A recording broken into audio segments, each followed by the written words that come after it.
92.5. Brooke and Jubal's second date update. The only surefire way to a woman's heart is to beat her at a beer chugging contest. What? Everybody knows that, yeah. Yeah, 'cause- Pound a couple of Coors Lights in her face, and she will be yours forever. Oh, I'm That's weak what in the knees just thinking about See? it. So my grandmother always told me. Ken is on the phone to do a second date update today. He wants to call a girl named Nikki. Apparently, that's how he got her number. Just beat her at a beer chugging contest. What's up, Ken? How are you? Hey guys, how you doing? Pretty Hey. good. Thank you for your email. Appreciate it. No, absolutely. I'm excited to be talking with you. So your email said that you beat this girl at a beer chugging contest, and that's how you got the job done. I did. Yeah. Tell us how that went down. Well, I was at my favorite spot, and I was just kind of hanging out, and I noticed this gal, Nikki, like right away. She was in with a couple friends of hers, just kind of hanging out, and she definitely caught my eye. So you saw her and thought, classy, I need to beat her by chugging beers. No, that came much later. She just had that look, though, like this girl can party. You know what I mean? That's what every girl wants to be described as. Yeah. She looks like she just lived a hard life and knows how to slam a beer or two. Well, you know how a lot of women will order like an apple martini or something girly like that. She was pounding beer, and I was like impressed. Okay, so how'd the beer chugging contest start? Well, I bought her a beer, from her and her friends. I bought them like a pitcher of beer, and the bartender brought it over to her, and they didn't even look my direction. Oh, that Which sucks. means they didn't care at all. They were just thank you. No, yep, free beer. Yeah, nothing. I mean, they were actually talking up the bartender more. Like he was getting all the juice for. For your free beer. So that didn't really sit well with me, so I figured I should at least talk to her. Okay, and so you just go up to her and say, hey, by the way, I bought you that beer. You might want to say thanks. Well, you're half right. I said, by the way, I did buy you that beer, and then I was like, you look like you can handle your beer. Again, Well, that's not a compliment. that's a weird None thing of to say. that is Yeah. a lovely thing to hear. Well, she actually responded pretty well to that. I think she's used to guys just being like, what's your sign or whatever corny lines guys feed girls at bars. Yeah. Okay. And she kind of looked at me with like I got her attention. You know what I mean? You definitely got her attention. I don't know if it was a good thing. Yeah. So we actually start talking, and she was actually impressed with the beer that I picked out for them. And she said, you actually look like a bit of a lightweight. I'm surprised you even know what this beer is. I love how you guys are just insulting each other back Yeah. and forth. Well, she's talking smack. No. I kind of like that. I also found it a little, alluring because she was kind of a bold woman. You know what I Right. mean? Like, So that's when you chugged beer? she actually suggested it. I mean, I'm not somebody who responds well to being called a lightweight. And so we basically get down to, who can chug a beer faster. So the next thing I know, we're like chugging beers, right? And she won the first round, which impressed me. I won the second one, of course, and come back strong. And, I said, you want to make it interesting? Let's put a date on the line here for the third and final round. And I won. Okay, so you chugged a beer faster than her, and then she had no choice but to go out with you. Yeah, that was pretty much right. All right. Tell us about the date when you guys went out. What'd you do? Well, we decided to go get a drink. After you were already getting drinks? Yeah, This is all the same night? this is the same night. Yeah, this is about 15 minutes after the beer chugging. We decided to go get some cocktails to kind of mix it up because we'd had enough beer. But That's always a smart decision. That's a great decision. I'm assuming by the end of the night, you two were both plastered. we were feeling good, and I live in close proximity because it's one of my favorite spots. So I said, hey, you want to come back to my place and hang out? And she said, yeah. So we went back there. And what'd you do at your place? Well, all right. So I have a hobby. I had to let her know that I collect snakes, like reptiles. What? You, like you live collect snakes? Like how many snakes do you have? I've only got 4, but they're kind of big. Yeah. That's 4 more snakes than I think anybody should own, by the way. And if you ever have to give a warning to someone before they enter your apartment, it usually means that you're weird. A lot of people own snakes. I don't think I'm weird, but some people can be freaked out by it, right? Of course. So was she freaked out by your snakes? By that point, it's kind of hazy. But I think she just kind of played it off like, yeah, no problem. I think she actually said, I've handled a snake before or something like that. Oh, very yeah. And you were tricky, like, girl. yeah, you have. You haven't handled a snake yet until you've been back to my place. So what did you guys do back there? You just show her your snakes? It's a little it's a little hit and miss as far as what I remember from that point on. All right. I know I did show her my pythons. Yeah. All right. So you showed her your pythons, bro. Honestly, I don't remember a whole lot from that point on, except for setting her up on the couch, doing the gentleman thing. So you guys didn't really hook up or anything? Not that I remember. I mean, I slept in my bed, and I remember setting her up on the couch, and in the morning she was gone. It just sounds like to me that she went out, had a crazy night, chugged some beers with a dude, saw his pet snakes, and then was like, "All right, I need to get out of here." I mean, that's possible, but the thing is, though, I texted her, twice, and she just hit me back really cold. Just lose my number. So we know she doesn't like you. Well, I felt a real chemistry with her, though, so I don't know if maybe the snakes was the deal breaker. Yeah. Do you remember doing anything that really, made her mad or was inappropriate? I hope not. I mean, it was pretty hazy. Like I said, we had quite a lot of beer. All right. Well, I'm assuming something must have happened to elicit a response that says, lose my number after you guys hung out. Well, that's why I need your help. All right. Well, we'll play a song, come back, call her, and get your second date update, all right? I appreciate it. Thanks, guys. All right, hang on. Moving 92.5. Brooke and Jubal in the mornings. Second date update. The perfect way to sum up today's date for the second date update, slamming beers and touching snakes. It's actually accurate. Hey, girl, why did you want to come out for an evening of slamming beers and touching snakes? You came to the right place. Sounds like a redneck rally or something. Ken is on the phone for a second date update today. He wants to call a girl named Nikki. They met at a bar when they had a beer chugging contest. Apparently, it was like, if I beat you, then you have to go out with me. So they went out that same night, got drunk, went back to his place, and he showed her his snake collection. Apparently, he has 4 snakes. He woke up in the morning. She was gone. Texted her, called her, and she just sent him a text back that said, lose my number. So we're about to call her right now and find out what went wrong on the date. Any last words before we call her, Ken? No, man. I just appreciate it. I really want to know what's going on. And Ken, have the snakes ever been a problem in attracting women before? No, surprisingly, they've actually been more of a positive thing. People seem, ladies seem kind of seem intrigued by it more than scared. Okay. All right, here we go, man. I'm going to dial their phone number right now. Awesome, thanks.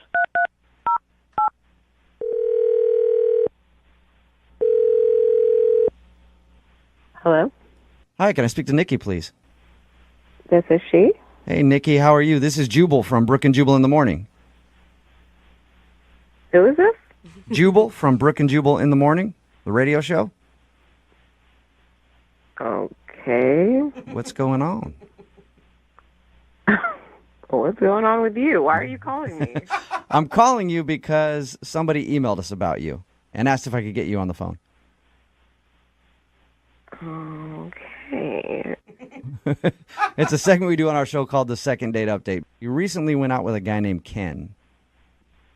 Oh, no. And Ken is curious why, after your date, you sent him a text message that said, lose my number. Are you kidding me? No, I'm not. Got a second to talk to us about Ken real quick? Oh, my God. Just want to know why you're not calling him back and what you didn't like about him. I mean, it's not that I didn't like him. He seemed like a perfectly fine, normal guy. God.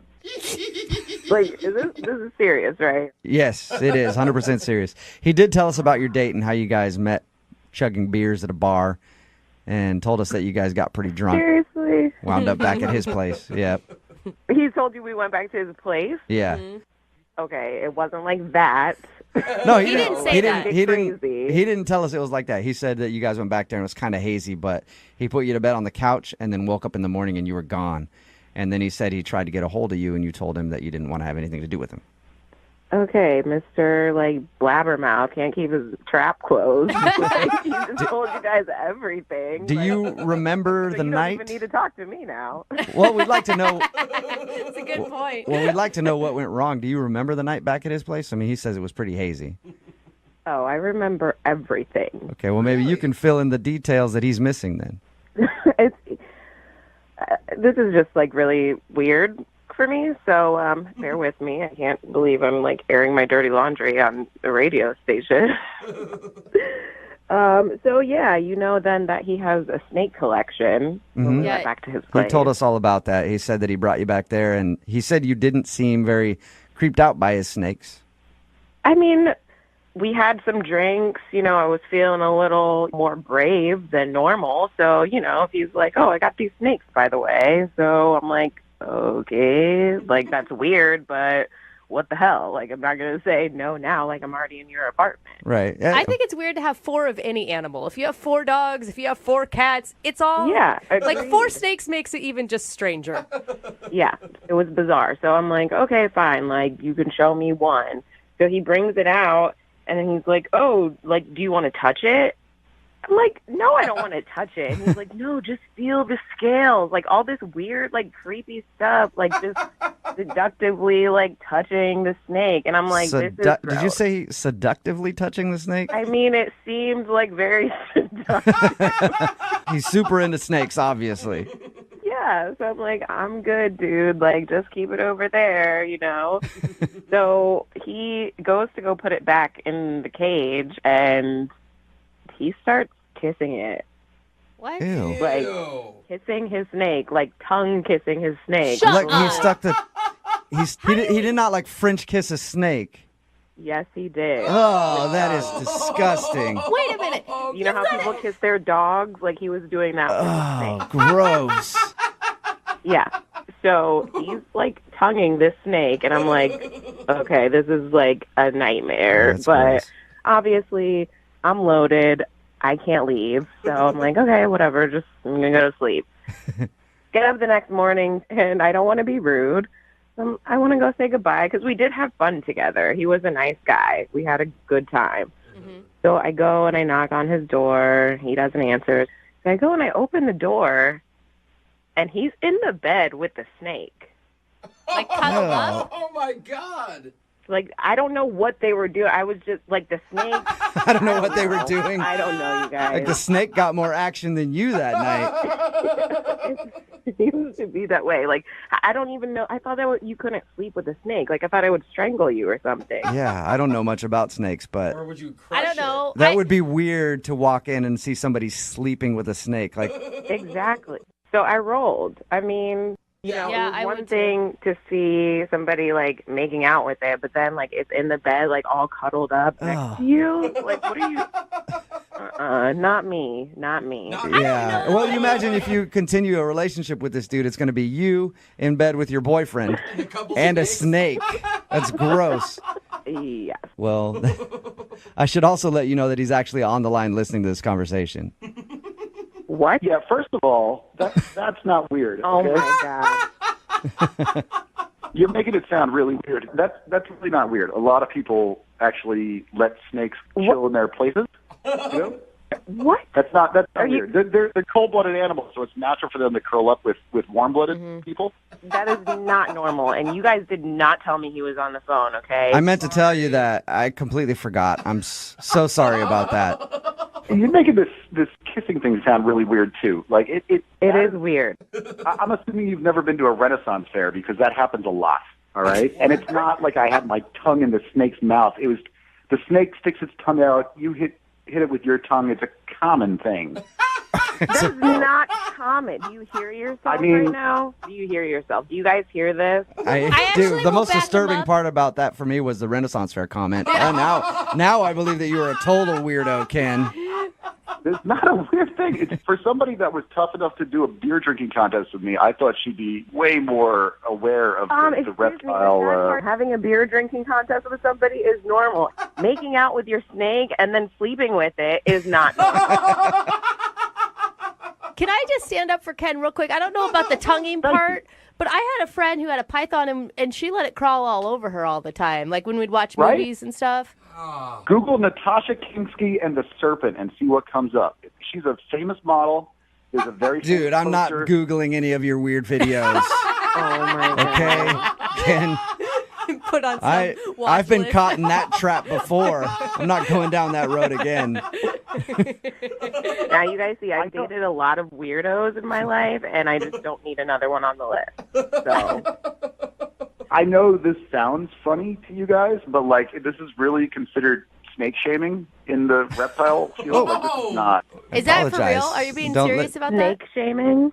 No, I'm being serious. Like, a lot of reptile owners would take offense, but you guys are laughing about this because they're pets. You know, like, you wouldn't laugh if I was curled up with, like, my chihuahua or a kitten or something. Yeah, right? but the kissing thing, how do you explain that? Like I don't stick my tongue out and let my dog lick my tongue. Like, But some people do, actually. I don't Yeah, do some that. people do. You've never seen like an old woman with a small dog just kissing it in public at a restaurant or something? Well, normally No, a a dog chihuahua. and a snake are not the same. You can't compare Yeah, the two. and normally a chihuahua is not going to strangle you in the middle of the night. No, I say normally. I guess it could happen somehow. His little paws around your neck. That very rarely happens. That's a big misnomer that happens a lot. All right, Ken, I'm sorry for snake shaming. Yeah, please don't play this segment for your snakes and let them hear it because I'd hate to see a snake cry. Nikki, would you like to go out on a second date with Ken? We will pay for it. No, thank you. He is an animal lover. You got to give him that. Yeah, he's cuddling. No, I'm okay. I'm okay, really. You know, it just seems like this relationship might be a little bit crowded with me. He seems like he's good over there with his reptile companion. So, All right. I'm okay. You know what? I thought you could hang, but I guess not. So, I'm usually a pretty good judge of character, but, if you can't handle me with my snakes, then I'll find a lady that can. I guess you're not up to the challenge. Sad. Nikki, thank you very much for your time. Ken, I'm sorry you didn't get a second date, Thanks, but guys. I'm It's all good, man. I appreciate you guys reaching out. And, remember, snakes are pets like any other. snakes are people too. Yep. I got it. I got it. Brooke and Jubal in the morning.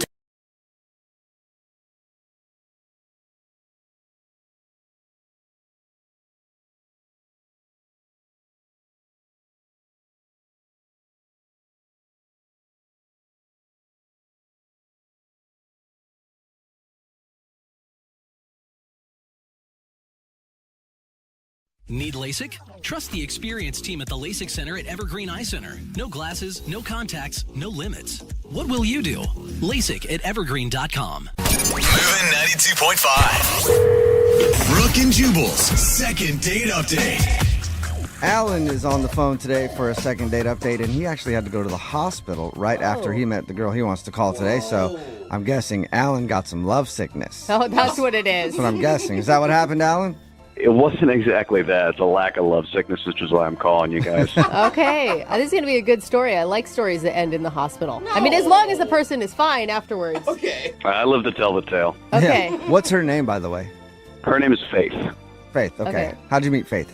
So I'm at a bar with a couple buddies, and I'm a little bit short on cash at the moment, so I need, the guys to pay for a round, and they don't want to because they're punks sometimes. So we start betting each other for what I can do for it, and we talk about a bunch of different stuff, and finally say, look, I'm going to chug this entire bottle of hot sauce if you pay for my drinks. What? This is what you're resorting to? You sounded like a real put-together guy at the beginning of this.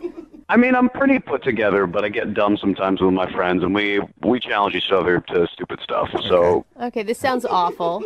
I'm a man of my word. I chug the hot sauce. Oh, dude. The whole, like a whole bottle? Yeah, a whole bottle. It was like 3 or 4 gulps. As people are hearing us kind of joke around with each other about me doing it, and so people started paying attention. So by the time that I unscrew the label, in the top of it, everybody's watching. So the entire bar, they literally cut the music on the jukebox. Oh, wow. So you're like the man of the hour. Totally. I had 15 people shouting chug. Oh, And that's when she fell for you, when she saw you take that bottle in your hand, because there's nothing a woman wants more than a man that can chug hot sauce. I think it's, somebody who takes control. I Yep. think that's what she saw in me. But so she I do it, the guys slap me on the back, and she walks over, which is always a good sign. Yeah. And she says, that was pretty impressive. Let me buy you a beer for that. Yeah. It She really did like did it. turn her on. You may have found the woman of your dreams. I feel pretty lucky at this point, Mm-hmm. And we, I go excuse myself from my friends, and we go over to the bar, and we're chatting a little bit, and it's really nice. So we start, we exchange numbers, and that's when the hot sauce. Oh, So that's when it kicked in. That's when it kicks in, yeah. All right. And by kicking in, what happened? Yeah. Well, you know how some people get the runs? Oh, my God. Yeah. I felt like I was about to get the sprints. Oh, I can imagine. Oh my god. Oh, that's so gross. And this is while you were talking to her? Oh, totally. Like I'm salivating. Like I can feel like it's going to get out one way or another. And I don't, want to, I don't want any liquids to get on her. Yeah, puke all over or do something else all over. Yeah, whatever. Yeah, it is. That would have been even more disturbing if you did that and she's just like, ooh, now I really want to take you home. Right? I don't want to know that yet. So I get my buddies to come over. I text them real quick and they say like, oh, we have to go to this other bar. So I basically make up an excuse. We say, oh, I've got your number. I'll text you soon. And I leave. And that's when I go to the hospital and I found out that I actually have an ulcer. Oh, Wait, wow. you left and went to the hospital and you have an ulcer? Yeah, and I'll be fine. It's one of those things where it's, don't be dumb, like chug bottles of hot sauce. So I won't be doing that again. I don't think doctors recommend you do that when you have an ulcer. Ever, I think. Yeah, 9 out of 10 don't. So we hung out again. It was nice, and we went to a different bar, and I tried to really limit the amount of alcohol that I was drinking because of the ulcer. It was nice, but I had to cut it short. I have this appointment that I legitimately have to get to, and so I have to cut short that hangout. So this is the second time in a row that I've kind of like been like a little bit of a flake to her, like we were barely talking and then I left, and then this other time we were maybe hanging out for like half an hour. So now when I text her and I even tried calling her and left a message, she's just not responding. And I think it's because she thinks that I'm going to bail on her. Or Right. Did you tell her beforehand that you had an appointment to get to and coffee will be short? I forgot, to be honest, which is dumb. Why did you schedule it that way? I was just being dumb. I thought that I had time to do it, and she was the one who suggested that time, and I didn't want to be like, oh, I'm busy that time. Yeah. So I didn't even really think about it. I was just excited. Like she said, let's meet for a day. I was like, oh yeah, Okay. sure, of course. I'm noticing a theme with you, Alan. Being dumb a lot. Yeah. The hot sauce, I was dumb. The scheduling, I was Me and dumb. my bros get down. Yeah. I'll totally cop to that. I will cop to not always being the smartest guy in the room. Okay. So how long did your hangout actually last? I'd say it was like 25 minutes, half an hour. Enough where we got to kind of know each other and have some, it was starting to get a good conversation, but then I had to bail. Yeah, that's really short. Yeah, that is I really, mean, really short. I feel like you have to at least have an hour with someone to even be considered not rude. Yeah, for it to be a date, right? I kind of feel like we haven't even gone on a date yet. Yeah. Yeah, no, you haven't. You met her at a bar and you had to leave and then go to the hospital because you chugged hot sauce, and then you met up for a date and you were there for half an hour before you had to go somewhere else. I can see how that would make somebody think that you're a little flaky. Yeah, when she's so cute and she's super nice. So, if anything, I just want to be like, hey, I'm sorry. You're great, but I kind of feel like we have a connection. So I'd like to, if there's a chance, I want to try. Okay. And I forget, she's not responding to you now at all, or she's just kind of blowing you off? Yeah, she's not responding to me at all. Okay. Okay, well, we'll play a song and then come back and call her and get your second date update, okay? Awesome. Thanks, y'all. Yeah, man, hang on. Moving 92.5. Brooke and Jubal in the mornings. Second date update. Right in the middle of a second date update, and if you're just joining us, Alan is on the phone, and Alan is dumb. That's not my words, those are his words. That's true. Alan met a girl named Faith at a bar one night. His first dumb move was chugging a bottle of hot sauce because his buddies dared him to do it. Hey, she was impressed by that, though. Yep, but that's how he met her. And then his second dumb move was after he set up a date with her, he met up with her, but he had an appointment that day, so they only spent 30 minutes hanging out and having a few more drinks at another bar a week later, and now she's not calling him back. Alan, we're about to call her. Are you ready? I'm excited, man. I think that you're right. Sometimes I act dumb, but I think that she's pretty cool, and it'd be smart for us to get together. Yeah, but maybe she's reading the red flags correctly, and you are flaky. I mean, no, I don't think that I'm flaky in that way. I'm probably flaky in other ways. I should probably, do laundry more or something like that. But I'm a good partner. Okay. Okay. All right. Well, dial her phone number right now. Get her on the phone and see if we can get you a second date, okay? Thanks. Appreciate it, guys. Yeah, man. Here we go.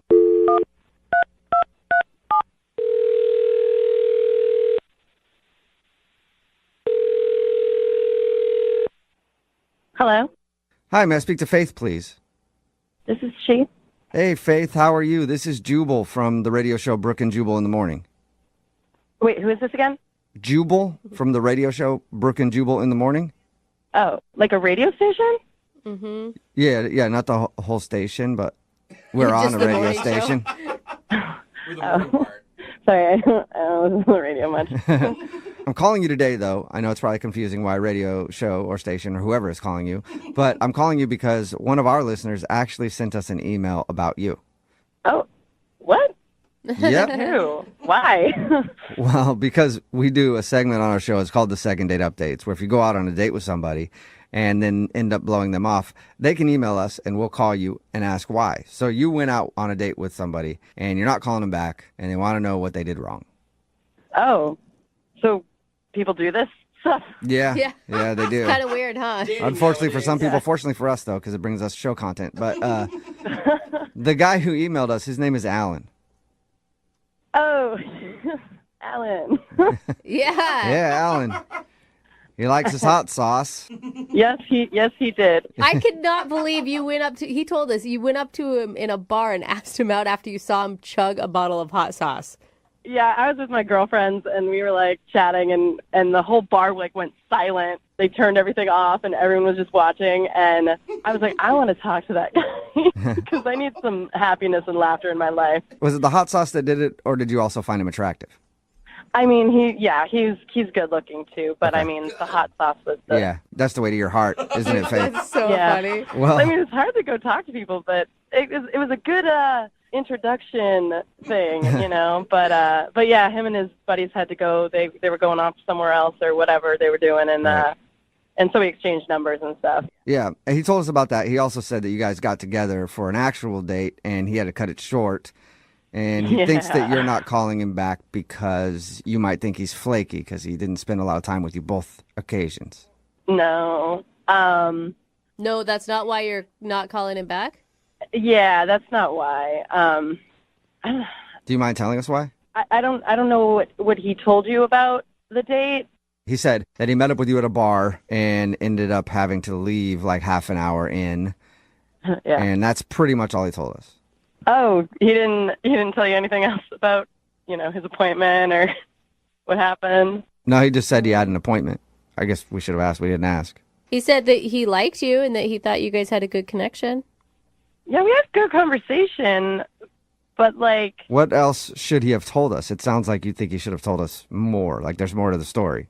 so when I got there, you know, he was there first and he had a drink or whatever. And he's like, yeah, I gotta, you know, loosen up for my appointment. And I was like, what are you talking about? And he's like, yeah, I'm going to go get waxed. And I'm just like, ow, why would you do that? Like, you're going to wax your chest? And he was like, no, I want to wax my nether regions. Oh, so that wait. kind of waxing, like a Brazilian or something. Yes, He cut your date short for a wax appointment? yes. And I was like, why? You know, guys that I've talked to or have dated in the past, I've never heard of them go for a Brazilian, you know, and I was like, Yeah. why? And he was like, well, you know, the ladies love it. And I was like, which ladies are you talking to? Like, are you currently seeing somebody now that like likes it, or are you just doing it for future purposes? And he's like, no, man, like, just, you know, I know that the ladies love it. It sounds almost like he was trying to brag to you, like, hey, you keep hanging out with me. Yeah. I'm all smooth down there. Right. Or like the assumption that if he goes get this done, he's going to go, you know, hook up with somebody and he's all prepared for it or whatever. You can't knock a guy for his upkeep choices, right? Yeah, at least Everybody's he's- different. They have different preferences. At least he's doing something about it. Some Yeah, guys I just don't let that know. forest grow. I've never seen it either. Maybe it's not so bad. I don't know. And then, like, you know, towards the end, like, because it was only about 30 minutes or whatever, and there was 5 minutes left, and he's like, okay, I got to go pay my bill. And I was like, okay. And he comes back with 2 shots. And he sits down and takes both shots. What? And then he's like, all right, well, I got to go. He takes both shots and then just peace. See ya. Come on, man. And how drunk is he getting before he goes and gets waxed? I don't know how long he had been there before I got there. Yeah, but I mean, it's kind of rude to bring somebody 2 shots and then take them both yourself. And the table next to me was like, did that really just happen? Yeah, I mean, the shot thing is rude, and also the fact you can reschedule a waxing appointment like any time. It was all just too weird for me.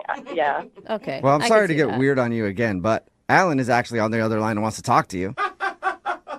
What? Yeah. I said Alan's on the other line and wants to talk to you. Well, unless he had to go to a waxing appointment. I don't know. Alan, are you still there? No, I'm here. Hey, Faith. Hi. Do you come to this radio station often? Oh, Oh, my wow. God, Alan, you did not just do that.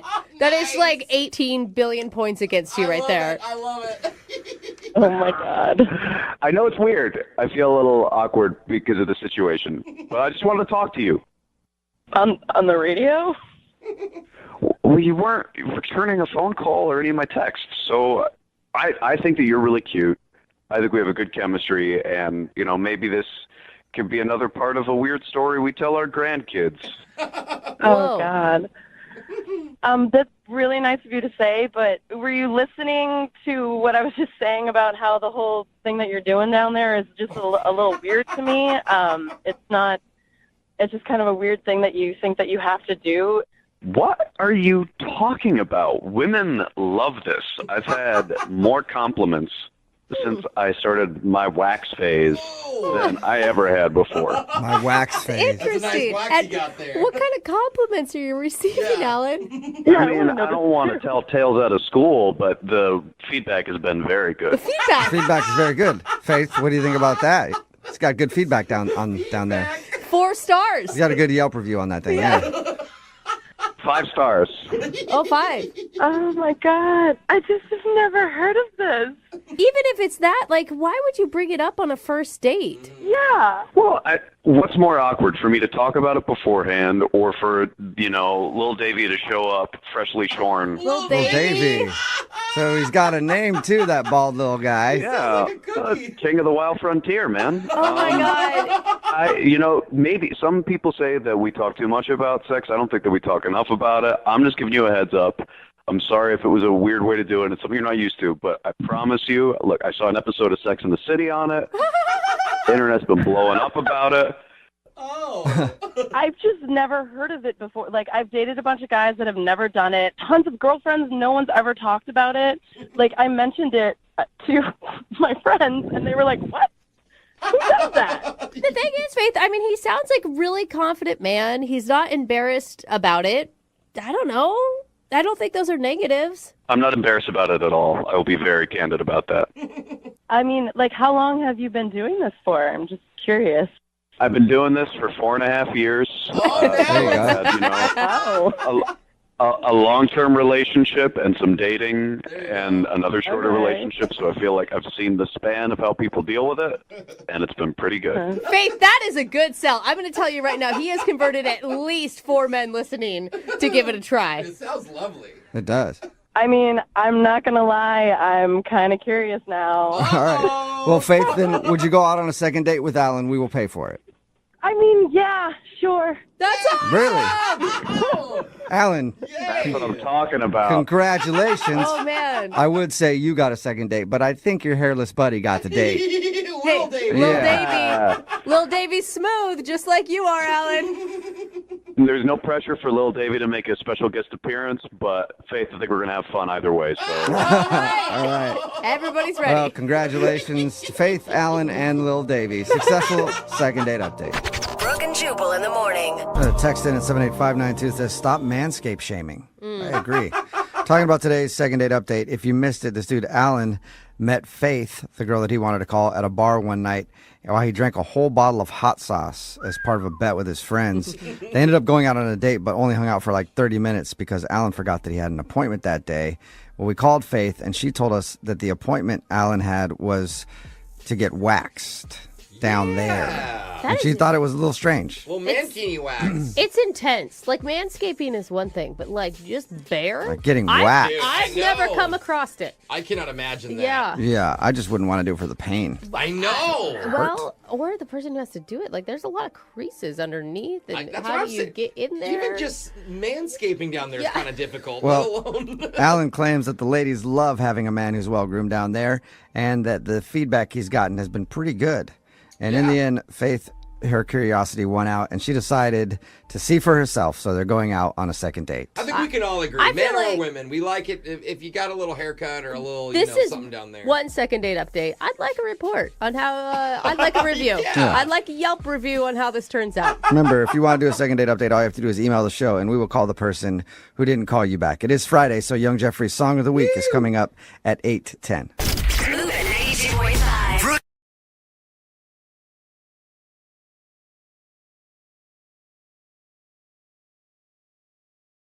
Need LASIK? Trust the experienced team at the LASIK Center at Evergreen Eye Center. No glasses, no contacts, no limits. What will you do? LASIK at evergreen.com. Moving 92.5. Brooke and Jubal's second date update. You know what's better than a ladies' night out? A trivia night. That's right. Getting wild, playing some trivia at the bar gives you a chance to show off your brain and your boobs. What? And that's where Nick met the girl that he wants to call today in a second date update. He was at the bar for trivia night showing off his boobs. Right, Nick? Yes, sir. That actually my makes God. more sense than a woman doing it. So thank you, Nick. Can you answer that in the form of a question, please? No. What is yes? Yeah, that's what I like to hear. So your email said that you met the girl you want to call today at a trivia night. What's her name? Her name's Lisa. Lisa. All right. And how exactly did you strike up a conversation with Lisa? I just ended up kind of just sitting next to her, and she happened to be friends with some people that I was friends with, and I just felt all like the bubbles inside, you know? Like I knew right away. I was like, oh, Bubbles. That guy- I I've mean, never it's heard it usually- described as bubbles before, Nick. It's usually butterflies, Nick. yeah, like, you know, like when there's just like that really hot chick and you're kind of nervous, but like you know that you're going to hate yourself if you don't say anything or try. Yeah, Right. no, we get it. Okay, so you're Kind of like that situation I was in, and I either had to break the ice or it was, you know. Yeah. all right. So how did you break the ice? You were sitting next to the hot chick. You're feeling all the bubbles. And could you tell that she thought you were cute too, or? Yeah, totally. Like, cause we kept giving like that eye, like, you know, looking, but like not really like making contact yet. You know, Yeah. we didn't talk very much until the game started, and then the topic of history came up, and then she killed it. Oh. Okay. I will always support a Ooh, man who is sexy. attracted to a smart woman. Yeah, that's the first thing I thought. I was like cute and smart, like double whammy. Yeah. So you got double whammied There go those bubbles. by the girl at trivia night. Yeah, I got double whammy. Did you guys talk a lot during the trivia, or did you kind of wait till after the game was over to make your move? Yeah, like once we started playing trivia, you know, and drinking, we were just laughing like we had been old friends. Oh. Were your other friends noticing that you guys were getting along so well? Yeah, totally. One of my buddies was like, dude, you guys need to get a room. Get And I was like, what? And right there is when you hopped on Expedia and found a hotel room down the street and invited her. Yes? No? That didn't happen? No, we ended up going back to my place. Oh, you did? Oh. We stayed for a couple more. After everyone left, we had stayed and got a couple more drinks and ended up making out. And Dude. I was joking. Nice job, Nick. Yeah. I thought for sure Nick was reading it wrong the whole time, and eventually we'd be like, well, Nick, she probably wasn't interested. Yeah, But you were spot on, buddy. Yeah, dude. she didn't stay the night or anything. We just made out. Yeah, but that's awesome. You know, I think we just both kind of didn't want to go too fast. And, you know, it's just one of those things that, like, sometimes that could ruin it, you know? Yeah. Yeah. But also at the same time, if you don't get a call back for a second date, then, I mean, that's kind of a harsh one too, you know? Yeah. Why do you think she's not calling you back? I mean, sounds like you had fun. You ended up making out. Yeah, we were going at it hard and everything was cool, but I don't know. Maybe it was too fast. Did you guys have any awkward moments at your house? The only thing I can think of is that we were making out and she kind of paused and was like, I have to go to the bathroom. Okay. Why was that weird? That part wasn't the weird part. What was weird is that she had sat down further from me when she had came back from the bathroom. Like she didn't want to be next to you? Right. She had came back from the bathroom and then the vibe was all thrown off and she had sat further away from me. Whoa. Did you try to kiss her again after that? Of course, I was trying to make out with her. So did you guys make out more or not? Or was that it? Did she go to the bathroom and then she was just done with you? I mean, she sat a little closer and then I went in again for a kiss and it was just like a peck. Oh, weird. Wow. I wonder what happened In the in the bathroom. And she's like, oh, don't touch me. Yeah. You don't want to know what I just did. That is. Maybe that was it. I'm thinking the complete opposite. Like he's either a bad kisser or smells horrible or something. There's no way I smell horrible. I smell great. And why would she even have kissed me to begin with? Yeah. How long were you making out before she went to the bathroom? I mean, we were going at it like, it was sparks were flying. So I think if you were a bad kisser or you smelled funny, she would have not made out with you for very long. I don't even think she would have came over to my house. Yeah. Okay. I don't know, guys. Well, we'll play a song, come back, call her, and get your second date update, okay? Thank you, guys. I really appreciate it. Okay, hang on. Moving 92.5. Brooke and Jubal in the mornings. Second date update. If you're just tuning in for the second date update, Nick is on the phone with us. And you might know Nick by his other name, Nick the Trivia Night Gigolo. Oh. That's right. Well, hello, Nick. Bouncing around from trivia night to trivia night all over the city, preying on the lustful eyes of the ladies. That's what Nick does. No. Yeah, come on, Nick. Trivia player. This isn't your first rodeo, is it? You've been hitting up trivia nights 7 days a week, just scoring left and right with the ladies. We know how you do it. No, it's not even like that. Yeah, gigolos always deny it, don't Yeah. they? Nick met a girl named Lisa at a trivia night. They ended up making out back at his place. And then in the middle of it, she stopped to go to the bathroom, dropped a deuce, and then came back. She did not. You don't know that. I'm Don't just put that on speculating. her, I'm okay? We haven't speculating. even talked to her yet. And then she came back and she was very awkward, according to Nick. And then she left and she has not called him back since. So we're about to get her on the phone and find out why. There's nothing else that you can think of, Nick? No reasons why she wouldn't want to be calling you back? Dude, no, I have no idea why. I'm super confused about it. And there hasn't been any rumors circulating amongst your friends since you guys met? I asked my friends, but they just don't even give me anything. They're just like, whatever. I don't know. Okay, so nobody knows. All right, well, I'll dial their phone number right now and see if we can find out why, okay? All right. All right, here we go.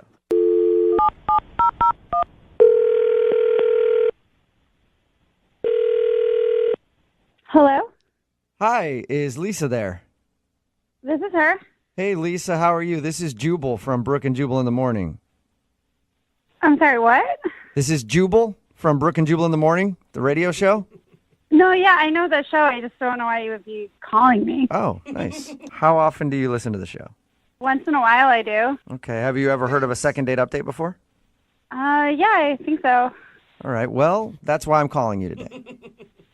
What? Yeah.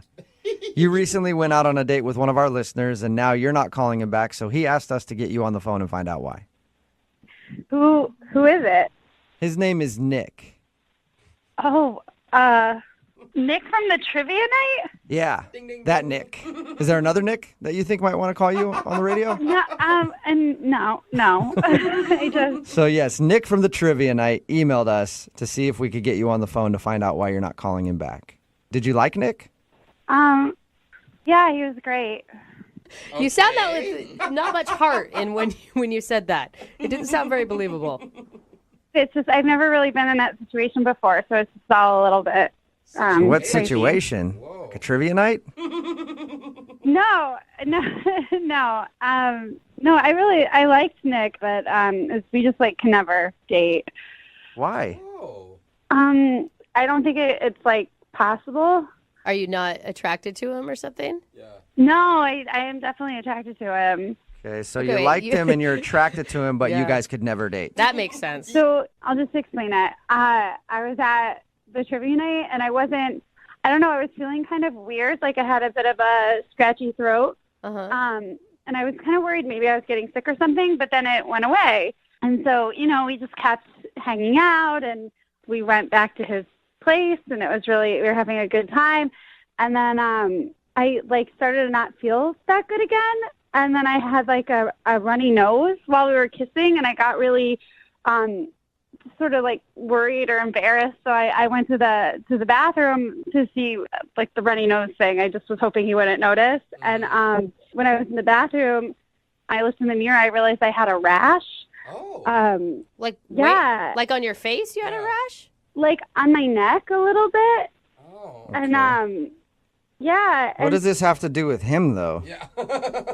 Well, so that's the whole thing. So while I was in the bathroom, the rash sort of like calmed down. I blew my nose. I went back out, and I started to feel a little bit better. But then as he got closer to me, I started to feel like the rash started coming back, and I started to get runny nose again.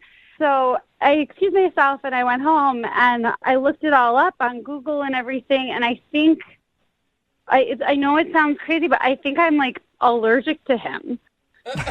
What? No, that's impossible. You think you're allergic to Nick? Yeah, like I seriously do, because he doesn't have like dogs or cats or anything, and I was fine until I was hanging out with him. Like it started at the trivia night when I started talking to him, and that's when I started having a scratchy throat. And then like the closer I got to him, the more allergic of a reaction I had. And I looked at it online. It's like it's rare, but it's not a thing. Like people can get allergic to people. Are you sure you just weren't like nervous and that was how your body was dealing with lots of nerves because you liked them? No, I don't think so. I mean, I've liked other people and not broken out in a rash and sniffles before. Well, don't you think maybe there's something that he's wearing maybe that you're allergic to, like a cologne or No, something? because I actually asked him that, like what type of deodorant he used, and he said he didn't use any deodorant. Ew. And like, yeah, well, I don't know. I kind of like that about him. I was like, oh, cool, he's all natural. But then, like, nothing. Like, I don't know what it could be. I think, honestly, like, I think it's like the way people can be allergic to some dogs and not all dogs. Like, I'm allergic to some people and not all people. So you're allergic to Nick. I think I'm allergic to him, yeah. Which is a bummer because I really liked him. Oh, my God. Are you sure you shouldn't get this like actually looked at by a doctor before you start self-prescribing off of WebMD? Other people, like there was a whole forum about it. Other people have gone through it. So I felt like, oh, this is what it is. Whoa. You know, and I seem to match up with other people. Interesting. Wow. Well, Lisa, I'd hate to give you another allergy attack, but I do have to let you know that Nick is actually on the other line and wants to talk to you. No, he's not. Yes, he is. Lisa, are you serious? You're making that up. There's no way. I wish I was. Like, I so wish I was making it up. I wish it was anything else because I really liked you. But I definitely think I'm allergic to you. People can't be allergic to other people. No, they really can be. It's just like I was saying before. Like, you heard it. Like, the way, like, I can be allergic to some dogs but not all dogs, you know? It's like... I don't know. You're reading stuff on the internet. You should, like, go get checked out and stuff before, jumping the gun like that. Well, all I know is that when I was around you, I was sniffling and had rashes and a sore throat, and the minute I left your apartment, I was fine. So maybe it was something in my apartment. How do you know it was me? It wasn't like you were breaking out when we were making out at the bar. No, but I was. That was the whole thing. Like, I got to the bar, I felt fine, I met you, and then I started having, like, a really scratchy throat. And then it sort of went away. And then it kept coming back, and then by the time we were full on making out, my nose was running. It's like, it's not your fault at all. It's nothing you did. I think it's like your pheromones or something. They just like they don't match with mine. And I'm super sorry. I'm like really bummed out. I liked you so much. Dude, this is unbelievable. I can't even believe this. I can't either. No, me neither. Lisa, are you making this up? Did you like know the whole time he was on the phone or something and you're just trying to spare his feelings? Be honest. No, God, no. It's a real thing. I looked it up on the internet. It's like hypohomoallergicness. So it's like allergic to another Homo sapien, like a human. Have you ever been allergic to anybody else, Lisa, or is this the first time? No, that's what's so crazy. It must be like adult onset. Adult, I agree. It is crazy. It's very crazy that you would have this reaction to Nick. No way. So could you like take a Claritin before you hang out with him or something? I don't think that's an option. I don't want to take the chance. Like, what if it gets worse, Like, what if it's like peanuts or something and people die? Yeah. I don't want to take the chance. You don't want to mess with those allergies. Hey, Lisa, Yeah. would you at least like to give it one more shot to test your allergy to make sure that you're allergic to Nick before saying no and go out on another date with him? We will pay for it.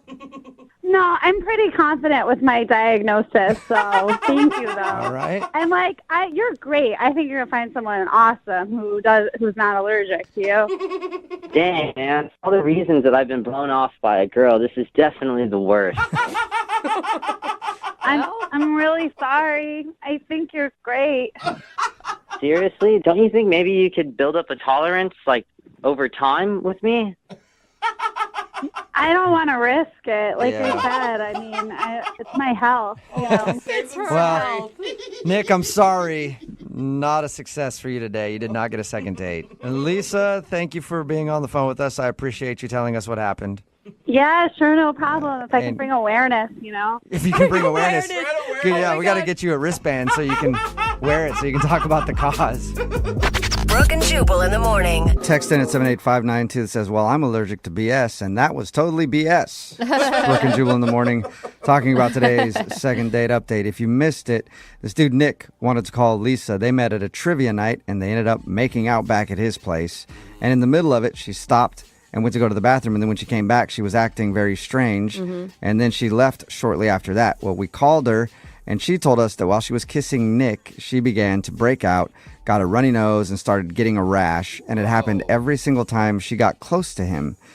So she went home and looked it up online, and she actually thinks she's allergic to Nick. Wow. She says that some people are just allergic to other people, and there's nothing you can do about it. I didn't know that. Someone said, pretty sure she was lying but being allergic to a person is a real thing. Is Like, it? she was lying, but it could be But a also, possibility. maybe. I Other don't people are know. saying maybe it was laundry detergent or food or something. Yeah, or the whiskey on his breath. Yeah, and she said that she did not want to risk another allergic reaction. She felt bad, but still no second date. She's like, I won't even hook up with him. I just don't want to die. Yeah, no. I don't have to take Claritin every time I kiss this dude. So they aren't going out again. Remember, if you want to do a second date update, all you have to do is email the show, and we will call the person that you might be allergic to. Text in at 78592, by the way. Have you found out that you're allergic to other people? I've never had an allergic reaction off of somebody else. I mean, Yeah, I don't but I like a bet lot of people, but some- is that an allergy? Is not liking No, something an allergy? that doesn't count, Or Jubal. just call it That's that just now, a though. Yeah, that's sorry. That's just an attitude. I can't talk to you. Yeah. I'm allergic to people.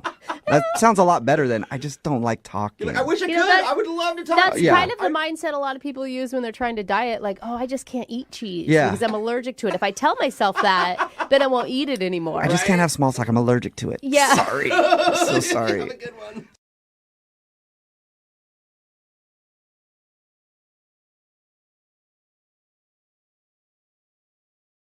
Moving 92.5. Brooke and Jubal in the mornings. Second date update. It's my experience that people get upset when you lie on your dating profile. Yes, especially when it's a bad picture. Yeah. Anytime I've been on an online dating site and had my profile up there, people are always disappointed when I show up and they realize I'm not a 42-year-old woman who just wants to go berry picking on the weekends.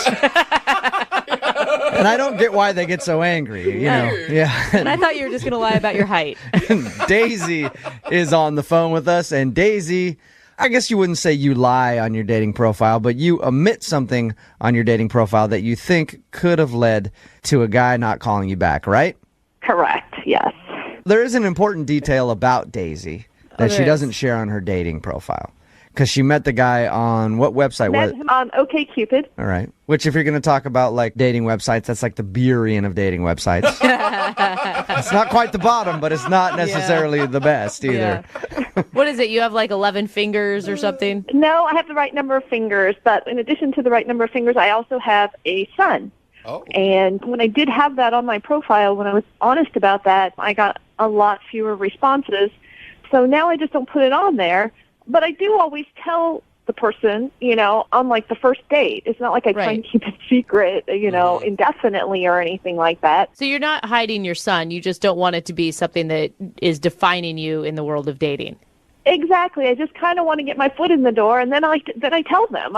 Exactly. Is the reaction usually pretty good when you tell guys on a first date, like, oh, by the way, I have a kid. You didn't see that on my dating profile, but surprise. It's kind of mixed. Some guys are okay with it. Some people are totally offended that, you know, I lied on my profile. If it were me, as soon as you told me that, you would just see a cloud of dust like in a cartoon. I'd be out of there. I totally understand that, and that's why I tell people on the first date, because, you know, I don't want to lie. I just want a chance to tell them face to face, because I think that sometimes can make a difference. So what was it like when you told him on the first date, when you guys were out to dinner? Well, his name's Alex, and we ordered dinner, and I told him after the food came, and I was just kind of like, so I have a kid. Not the smoothest way I've ever done it. Yeah. Yeah. So how's your steak? It's pretty good. I have a kid. I have a child. So it wasn't the smoothest way to break the news to him that you had No, I wasn't. It wasn't my best. and what did he do? I was watching him, because I wanted to see his reaction, and he sort of stopped and just looked at me and said, "Oh, that's cool," and then sort of went on. So, I mean, it wasn't horribly positive, but it wasn't horribly negative. It was just sort of generic. I think that's It just was a like- polite way of being like, ouch. Yeah. Really? You think so? I think so. Or yeah. maybe he's just saying, "Why are you being so awkward about it? That's cool. Like you have a kid." I don't think so. You'd want to be like, did he ask you about how old your kid is and what sort of kid it is? It is. He did. He asked about, is it a girl or a boy? How old is your child? That's cool. Well, then maybe it was, because if he didn't ask any of those questions, he was just like, oh, cool, moving on. Yeah. Then it was obviously something that he didn't like. But if he was asking you questions, Right. he might have been like, oh, that's cool. Yeah. How did the date end? I mean, were you guys having a good time? And Yeah, it ended nicely. I mean, he had picked me up, so at the end, he drove me home. He gave me a kiss on the cheek, which I actually liked. I thought that was really sweet and, Yeah. like, respectful and stuff. I totally like that. and it says, "I'm not totally grossed out to touch you, but I don't want to move too fast." And the last time you did more than that, you got pregnant. So you don't want to make a mistake. Yeah. Yeah, and so that was it. And then I called him the next day, and I left him a message and just said, that I had a really great time, and I appreciated how gentlemanly he was and everything like that. But he never called me back. So Okay. And you haven't heard anything from him. Have you tried more than just that one time? yeah, I called him a couple other times, but I didn't leave another message. It just went straight to voicemail, but I didn't leave another message. Okay, well, we'll play a song, come back, call him, see if we can get him on the phone and get your second date update, okay? Great, thanks. Hold on. Moving 92.5. Brooke and Jubal in the mornings. Second date update. Daisy is on the phone with us right now. She wants to call a dude named Alex. She met him online, okcupid.com. Daisy thinks that the date went poorly once she revealed that she has a kid, because she doesn't put on her dating profile that she is a mom, because she doesn't want to scare guys off. But you have a rule, Daisy, that you always tell them on the first date, and then they can make their judgment from there, right? Correct. Okay. And that's the only thing you can think of that he wouldn't be calling you back, is because he doesn't want to be an insta dad. Yeah, it's the only thing I can think of, because I thought we had a good time, except for, there was that. So But why would you want to talk to a guy who isn't interested in someone with a kid? I mean, you're not going to change that you have a kid. Yeah, well, I guess I want to know for sure, and Yeah. Yeah. We're just speculating. We don't know that the kid is the reason. It could be something else. right. Okay. Well, we're going to call him, see if we can get him on the phone, and find out what went wrong, if anything did go wrong in your date, okay? Okay. Hang on.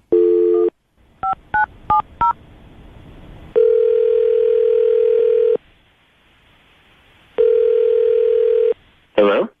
Hey, I was looking for Alex. Yeah, this is Alex. Alex, how you doing, man? This is Jubal from Brooke and Jubal in the morning. I'm moving 92.5. I'm sorry, who is this? Jubal from Brooke and Jubal in the morning on the radio station moving 92.5. How are you?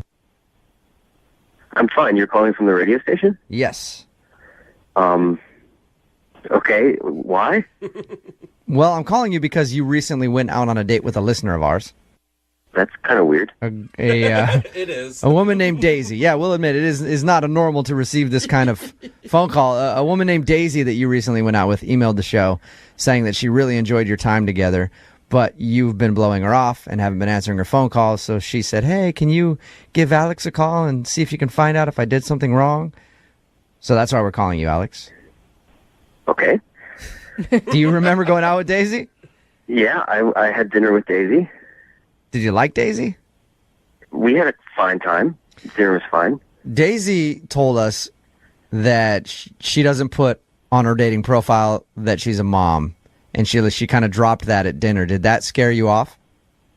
I mean, I wouldn't say that scared me off. I mean, it was a little surprising that, that's like a big part of a person's life. And like in other profiles, I feel like that information was on there. So it was a little bit shocking that she just sort of dropped that in the middle of our dinner. But, I'm not against dating someone who has a kid. Okay, so that wasn't it then? No. Do you want to see her again? Your voice just got so Yeah, your high. voice got so high-pitched, dude.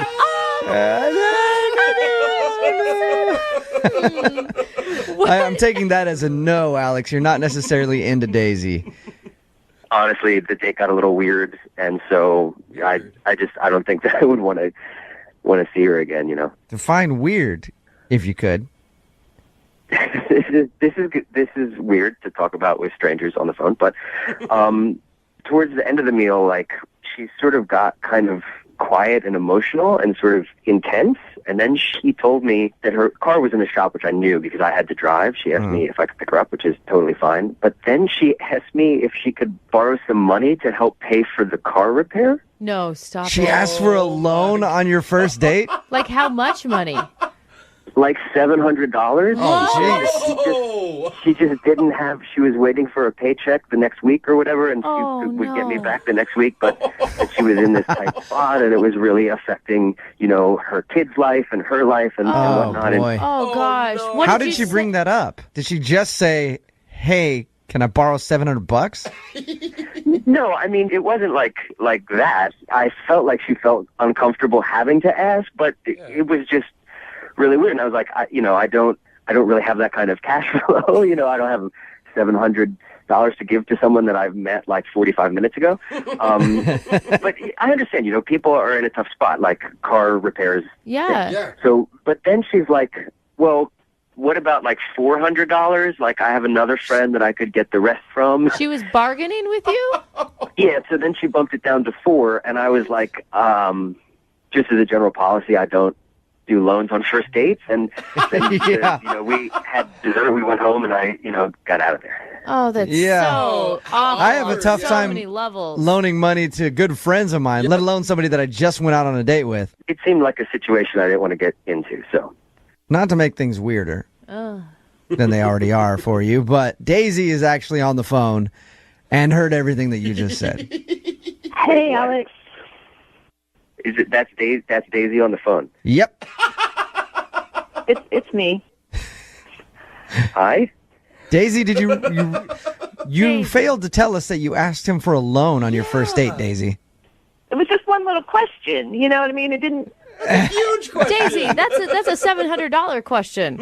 I was going to be able to pay him back by Friday. I mean, I got paid on Friday. It wasn't like I was never going to pay him back or going to drag this out or anything like that. And I mean, what am I going to do? I can't ask my ex-husband. He's a jerk. So it just, to me, it was like a little question, and I didn't hold it against him at all that he said no. So I guess it never dawned on me that he would hold it against me that I asked. Yeah, but I don't know you. It just seems so weird that you would think that it was okay to ask to borrow money. Don't you think that's weird? To me, it's just like, there's no harm in asking. You know what I mean? I thought we were having a good time. It seemed like you would become friends. And you never know until you ask. And like I said, there was no hard feelings that you said no, so it just never occurred to me that it would create hard feelings that I asked. Yeah, don't worry about it, Alex. Daisy's not pissed at you that you turned down. Opportunity to loan me money. Wait, why are we worried about whether she's pissed? You know what I mean? It's like, come on, it's super weird to ask to borrow money. I mean, I don't ask friends for money. That's like something you ask family. Like, do you have an uncle or like a cousin or something? Like, rather than asking someone that you just met on a first date? I mean, I suppose if I had someone else, I would have asked them, but it feels like, to me, it seems like super judgy to make assumptions about a person based on one question that they asked. Daisy, if I went out on a date with someone and they started telling me they were having money problems and then asked me for cash, I'm going to judge them. Yeah. Oh, And I'm going to say that you're trying to like milk me out of money, especially if I met you online. I don't know you at all. Not a lot of trust can be had in a person that you just met on a first date asking for money. I mean, I get what you guys are saying. I totally do. And I just didn't look at it that way because I am totally honest, and I did have the money on Friday. I would have totally paid him back. So it didn't dawn on me that, people would jump to that conclusion. Regardless of all of that, I did have a really great time on our date, and I would like to see you again. Alex, would you like to go out with Daisy again? Please. We will pay for a second date. Daisy, I'm not paying for any car repairs. Guys, but we will pay for a second date if you'll go out with Daisy again, Alex. You know what? I will. I'll go out with her again. I mean, it was a really awkward, weird first date, but that's not the first awkward first date I've had. Wow. All right. Awesome. Nice. Daisy, Congratulations, you two. Thank you. You're welcome. They're cute. Alex, don't leave your wallet out on the table. Oh, Jubal flag. Brooke and Jubal in the morning.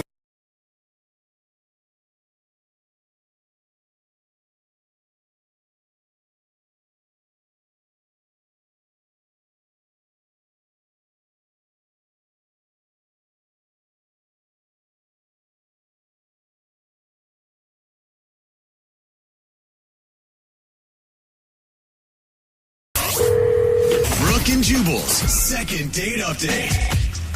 I cannot tell you guys how excited I am to finally get this second date update done. Really? Yeah. No. You're rarely excited, especially This is- about relationships. Probably one of the worst or best ideas I've ever had. Oh. I'm so confused. Okay, do we know this person? Yes. You know both of these people. Oh, no way. I was able to set up a date between two of the best second daters of all time. It took Oh my God. so much work. It was not easy. Oh my God. You guys remember Crazy Sarah? Oh, yeah. The anger management chick? Yeah. Yes! Oh! We finally made good with her, and we sent her out on a date with none other than Guru. And Guru's on the phone right now. What's up, buddy? Hey, what's going on, guys? Not much. It's good to hear your voice, man. I miss you guys. Guru, you're so popular. We have people texting the show all the time saying they've seen you at places. Somebody said they ran into you at the aquarium the other day. Were you out there? I'm there at the aquarium a lot. Really? I believe that, Guru. Yeah, I do. I do caricatures, Yeah. but I change it up a little bit. You know, a lot of people, anybody can do caricatures, but what I do is when people come up to the aquarium, I have them point out a fish they like, and then I do a caricature of them that looks like that fish. I make them look like the fish. Like their That's head on the genius. body of the fish. Hell no, it's like their head has a fish head. Yeah. It's smart. Are you That getting is smart. you getting a lot of business down there at the aquarium, Guru? Yeah, it gets a lot of attention. Okay. Man. I bet it does. How'd you like Sarah, though, when we sent you out, Guru? Guru's pretty excited. I mean, Sarah could be the firework to Guru's 4th of July. Oh. I got good feelings about this. Guru, like I told you when I wanted to set you up with her, I think that you're the kind of calming influence that Sarah needs in her life because she gets angry, and you said you think you could handle that. Look, Guru can handle anything. How many curveballs has life thrown you, Guru? Curveballs, I lost count a long time ago. The parking lot of my life is littered with home runs all over the place from what people think are curveballs, but they're not for me. Tell us about the date with Sarah, man. Well, I tell you what we did. What I took her to was the tropical butterfly house, you know, at the Seattle Center. Yeah, totally. That's You know, awesome. it is incredible. Yeah. I mean, you learn everything you ever wanted to know about butterflies. Yeah, absolutely. Tell you what, you know, I looked all over. The one thing it doesn't tell you is what's the word butterfly. Yeah. I don't. Yeah, that's a good point, Guru. Okay, so Guru, on the date when you're in the butterfly house, Yeah, was there a chemistry between you and anger management, Sarah? absolutely. There was chemistry the whole time. We liked the same butterflies. We had a similar experience the whole time. Really? Did We were really interested in all of it. Yeah. You know we love you, but sometimes you tend to think a girl is into you when she's not really feeling you. You sure that you guys had a connection? No, I'm sure. Okay. Okay. So Guru had the idea. We took a bus down to Soto to the Costco. Ah, the first. You took a Costco bus in to Seattle. Costco on the first date, huh, Guru? Wow. How did you propose that to Sarah? Well, I just said, hey, are you hungry? You know who's got great food? And I said Costco. And Sarah said she had stuff to pick up anyway, so Guru thought another perfect Guru moment. Set this one away. Another winner. I like it, Guru. They actually really do have delicious food. They do. Did you just walk around and get samples with her? What'd you do? Got a lot of samples. And, you know, I always want to stop by and get some of the chicken bakes and some of the very berry sundaes, which are, you know, my favorites there. I don't know what your favorites are. Yeah. And I don't have to tell you. Great value also. Yeah, you don't want to blow all your money on a first date, and those chicken bakes are delicious. I think that's a great place to take a date, Guru. I feel like Costco could be an easy escape for her at the end. Did she try to leave or anything, or did your guys' date continue? No, it continued. So then we were walking over by the tire section, which is a little dimmer than the rest of Costco. So Guru was feeling good about things, and Guru usually knows when the temperature is right. So Guru gave Sarah a little kiss. Uh-oh. Really? But I should say Guru tried to give Sarah a little kiss, but she got a little feisty, a little fiery. and kind of pushed Guru back a little bit. So she didn't want you. Guru might not be a butterfly, but Guru is a moth. And Guru saw that fiery response, and Guru just went straight back into it. Oh, no. So you, Straight back. Guru, you tried to kiss her. She pushed you away, and by saying that you saw that flame and tried to get back to it like a moth, did you try to kiss her again when she said no? Yeah, it just made Guru want her more. Yeah. No. Hey, persistence is key, Guru. Yeah, but also no means no is still kind of a thing. And Sarah is scary. She has some serious anger problems. Winners aren't quitters. Winners are not quitters. Winners aren't quitters. Did she lose it on you, Guru? By whose standard? Not by Guru's standard. Yeah. What did she say to you when you tried to kiss her a second time? Well, she called me some names, and then, she thought that we should probably, probably time to leave. Sarah wanted to leave Costco, which I understand, not the most romantic place in the world if we're going to take this, boom, up to the next level. Yeah, for sure. So, did you leave together? Well, she suggested, maybe that we would take separate cabs, but I've got a buddy who drives the, the pedicabs, the bike carriages down by Safeco. The bikes? So I thought maybe we'd do that instead. I thought that maybe is more romantic. A bike carriage? That's not a national district. Wait, Guru, slow down. Somehow you got her in a pedicab. Was there a rope involved? No, just a rope of love. My friend took us through the international district, and it's not even a good part of town. we were having a nice time. Okay. And then things took a mysterious turn. No. And what does that mean? God. She jumped out of the. Oh, my the God. cowboy was still moving. That's dangerous. But I bet you like that though. She's a risk taker, Guru. Oh, you guys. She lives right on the edge. Yeah. She'll risk anything, and I'll risk anything for her. I'll risk anything for love. Guru, did you say... Nothing Guru wouldn't do. Guru, clearly she got into the cab willingly, but did you say something to her that made her jump out? It's all such a blur, because I just saw her heels flying out of the pedicab, and then she was on the ground. Her dress fluttered, and then her heels went flying, and, she looked like a butterfly. And I was saying something about us both being butterflies together, and then she was gone. So she jumped out of the pedicab and out of your life. Well, not out of my life. At that moment, I said, I was frightened by it. It seemed so dramatic, but I was into it. Whatever she was trying to do, I was supporting it. But then she said, keep going and get medical help. So she injured. That seemed like the wise thing to do. She injured herself, Guru. Well, I didn't stick around to find out. I mean, if a woman says get medical help, Guru does go get it. Okay. So I don't know if she was injured, but when we came back 30 minutes later with an ambulance, she was gone. Oh, wait. That's a long time between... What? Did you walk to the hospital? No, my friend had a flat. He got a flat, so then I finally hailed police. It just took a long time. I'm glad I hooked you guys up, Guru. It sounds like... God. Hey, it sounds like it was another eventful day in your life. We cannot call this poor girl. Either that or we're batten down the hatches because we're about to unleash a storm. Oh, no. Best Guru. story Guru ever. behaved badly? Should I have done something different? No. What do you think? Yeah, no, dude. I think you did everything right. No. You know how it works. We're going to call her after this. You want to try to take her out again. You had a good time. Oh, Guru had a great time. Okay. And Guru knows. Guru knows when it's right. This is right. All right. But Well, I'm getting nervous. I'm going to put you on hold. You know the drill. About 3.5 minutes. We'll come back, call her, and get your second date update. Oh, I'm starting to sweat a little bit, but it's happy sweat. Yeah. All right. Happy sweat. Hey, as long as it's the happy sweats, it's good, man. Hang on, okay, Guru? Yeah, okay. Moving 92.5. Brooke and Jubal in the mornings. Second date update. I'm still having trouble figuring out exactly what happened on the bike. We hooked Guru up on a date with another infamous second dater, Crazy Sarah. If you don't remember Crazy Sarah, this is a clip from the last time she was on.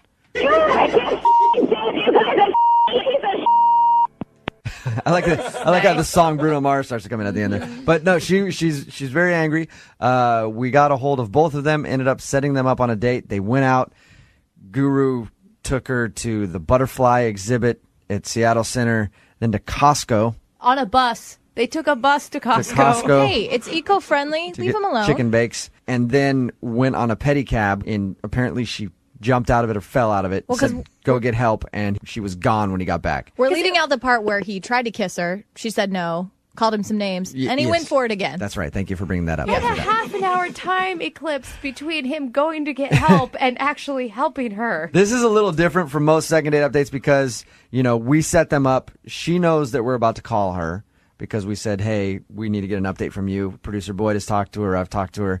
We've calmed her down because she wasn't exactly super happy with everything. And we know she's a little fiery. Is there any one thing, Guru, that you think turns Sarah off from you? Well, I think Sarah has some fears and some doubts about things that Guru doesn't have. And that's why we wanted to set you guys up on a date. I figured you'd be the perfect balance for each other. She's a little fiery. You're a little laid back. You can help calm her down and show her a different side of life. Guru can be the stream to her tsunami. We can work this out. Yeah. There you go. I have no doubt. We can work this out. Are you ready to call your tsunami then? Oh, God. You just make Guru ready. All right. You just put me on the bull. Pick me up and put me on the bull, and let's ride. I'm ready. Hey, I'll put you on my back whenever you need, Guru. Oh, no. You ready for this? I appreciate it. Yeah, man. Guru loves you, Jubal. Hey, I love you. Well, okay. All right. Weird Now it's Here we getting go. Brokeback Mountain bull riding style. All right. Remember your slogan, Guru. Winners aren't quitters. Winners are never quitters. That's right. Don't quit, Guru. Come on. Hello? Hey, Sarah, it's Jubal. Hey, How's it going? it's okay. You doing all right since your date with Guru? It's over, so I'm doing great. Oh, you poor thing. We just talked to Guru, and of course, he told us about the date that he took you on. Apparently, he took you to the butterfly exhibit, Yeah? to Costco. Oh, he admitted that. Okay. Yeah, he said He said you were into it. Oh, God. Yeah, Sarah, can I ask what your initial impression of him was? I thought he was weird. Yeah. But, I mean, but it wasn't weird, in a way that I couldn't spend some time looking at butterflies. Guru's quirky and eccentric. That's what I would say. I wouldn't call him weird. He's an interesting character. He'd be a fun guy to hang out with, I would Yeah, think. you wouldn't call him weird, but I would. Yeah, I think that's fair. Yeah, plus the other stuff's really weird. So maybe taking a woman to a butterfly house is not weird. The other stuff's weird. How did he get you on the bus to Costco? Oh, God, how did he get me on the bus to Costco? He said he had this great, new hotspot that he thought was really unusual. We're helping save resources by taking a bus. And I thought, cool place to eat that I've never experienced before. Mm-hmm. And I was right. On top of it, I've never experienced eating at Costco before. Aren't the chicken bakes delicious, though? Not when a guy you met an hour before asks you to eat it Lady in the Tramp style. Oh, my God. He asked you to eat a chicken bake Lady in the Tramp style? Yes. I think I should have run then. I thought he was just making a joke. I realize now that was no joke. It was just getting weirder and weirder. And he has these long monologues about paper being the future, and I don't understand what he's talking about. I'm not getting angry, but I'm confused, and then I'm strangely interested because I've never been around someone who talks the way he does. Right. At the same time, I'm repulsed. Right. So you get in the pedicab. Yeah. Did you jump out of the pedicab at a certain point? Listen, you guys, you don't know. This whole thing, it just kept escalating and getting weirder. And he stands up in the pedicab and he starts screaming, "I'm the king of the world," with his arms outstretched. And something just switched in me, and I just jumped out because the only thing I could think was I would rather be hurt and break my leg than spend one more second with this person. Oh, my God. It was just, I just couldn't do it You anymore. okay? Sarah, are you okay? Are you okay? Sarah, that's You know Guru. who this is? You recognize this voice? What? Are Oh you my okay? God! No! No, you guys! Listen. Oh no! Listen, Sarah. Oh shoot! Sarah, can you just hear him out for a second, though? Because he really liked you, and I think he probably feels bad about the whole pedicab thing. Guru, want to make sure you're okay and healthy. I think that you have all this fire, which is the most beautiful thing about you. I feel like I've looked directly into the sun now, and I've come back from that. I just look. I am not attracted to you. That's just You're starting my thoughts. You start Guru sentences. That's chemistry. You can't buy that. but we have it together. I can't believe you would have the audacity to think I'd go out again with you after the places you took me, the way you behave. I mean, it shows me what you think I'm worth if you take me to Costco to eat. Did you ever think of that? It makes me feel really that you would think it's honorable to take a woman to Costco. There's a reason that you and I have been on multiple second date updates. There's a reason we're not with someone, and it's because we're special people. And we're a little bit off the grid, maybe. And so I thought you would appreciate those things that are unique. And that are unique. Maybe you don't. And I can't change that. Guru can't change your nature more than Guru can change nature. That's a very poignant statement, Guru. You keep talking in the third person. Why do you do that? It's horrible. It's obnoxious and it's crazy. Why? Sarah, you can call names and you can lash out. But Guru will still be here with open arms. There's no netting on this butterfly. There's no netting. There's no netting. Why? Sarah, why do you insist on having this netting around you? You're a beautiful butterfly. You should be free. But I have to go. You guys have to let me. You have to release me from this, please. Release me. Give this girl a break. Yeah. Give her a break. Sarah, don't you think you should have the decency at least to go out with him again? Like, listen to how much he liked you. Decency? Really? You're putting it on me that I'm not decent if I don't go out with a man I don't want to go out with. I mean, really? You think it's okay to pressure women like that? It's not the dark age. I'm sure he wants all of us to be decent. No, I don't know that that's true, Guru. I want everybody to be decent. I think that's opposite, Guru. Guru wants everyone to look at the mountains more and the ground less and to walk around and take in what's around them. No, Sure I do. Guru wants everybody to do what he wants. That's what Guru wants. Guru wants a woman to shut up and go along with whatever he wants, even if it's a second date she's not interested. So stop acting so lovable, because underneath it you're just a controlling piece of like a lot of other guys. And you just pretend you're different, but you take women to Costco, you ask them to sit spider style on a bus. That's revolting. That's really disgusting. So you, Guru, if that's even your real stupid hippie name. Oh, wow. Do you feel at all guilty for setting Guru up and Sarah together? This is like, it's like oil and vinegar, dude. Did you hear that passion at the end? I mean, eventually the wheels come off a little bit, but the passion is admirable. Yeah. He's undeterrable. It's passion. Passion. And Guru can recognize someone who's passionate. The wheels come off and the freaking engine falls out. Guru, did you learn anything from today's second date update? It's perfect, right? Because what do they say? If you get burned, try again, or don't be scared of burns. Something, but, Sarah's all fire. I think what they say is burns build character. No. So keep burning yourself until you get it right. I think they say don't play with matches, Guru, is what they say. Yeah, I guess they did, and I guess I lit one around a flame, and it kind of blew back in my face. But Guru keeps going out there. I'll be the water to anyone's fire any day of the week. And I've got, Guru has a little spark in him, and I think the ladies would tell you that right away. And I'll tell you that, and a lot of people, and my mom would tell you that. There's a lot of spark in Guru. I think the one thing that you need to learn is not to take women to Costco and get chicken bakes on a first date. I don't think there's a lot of women that are going to like that at all. That's like third date material. You know what I say to that? What's that? Okay. All right. Okay. All right. Love you guys. Love you. Bye, Guru. Today's second date brings up a very important question. What is the timeline on how soon you can joke about somebody's dead grandparent? I think we got to figure it out. I think we should do it by maybe the age that they were when they died. Like if they were 80, got to wait 80 days before you make a joke. It's not actually a bad rule of thumb. Yeah, or maybe just don't joke around people's dead ancestors. But I also well, feel how like... do you not, Jose? You have to at least throw a joke or two in there. You just got to make sure the timing is right. And Kurt, who's on the phone for a second date update right now, his timing was definitely not right. He went out with a girl named Angie. They went out to dinner. She was kind of a little down the whole time. And then she shared with him that she was feeling down because her grandmother had passed away recently. And then Kurt decided to make her feel better with a joke, saying, hey, my grandpa passed away recently. We should totally hook our grandparents up. Now that they're single.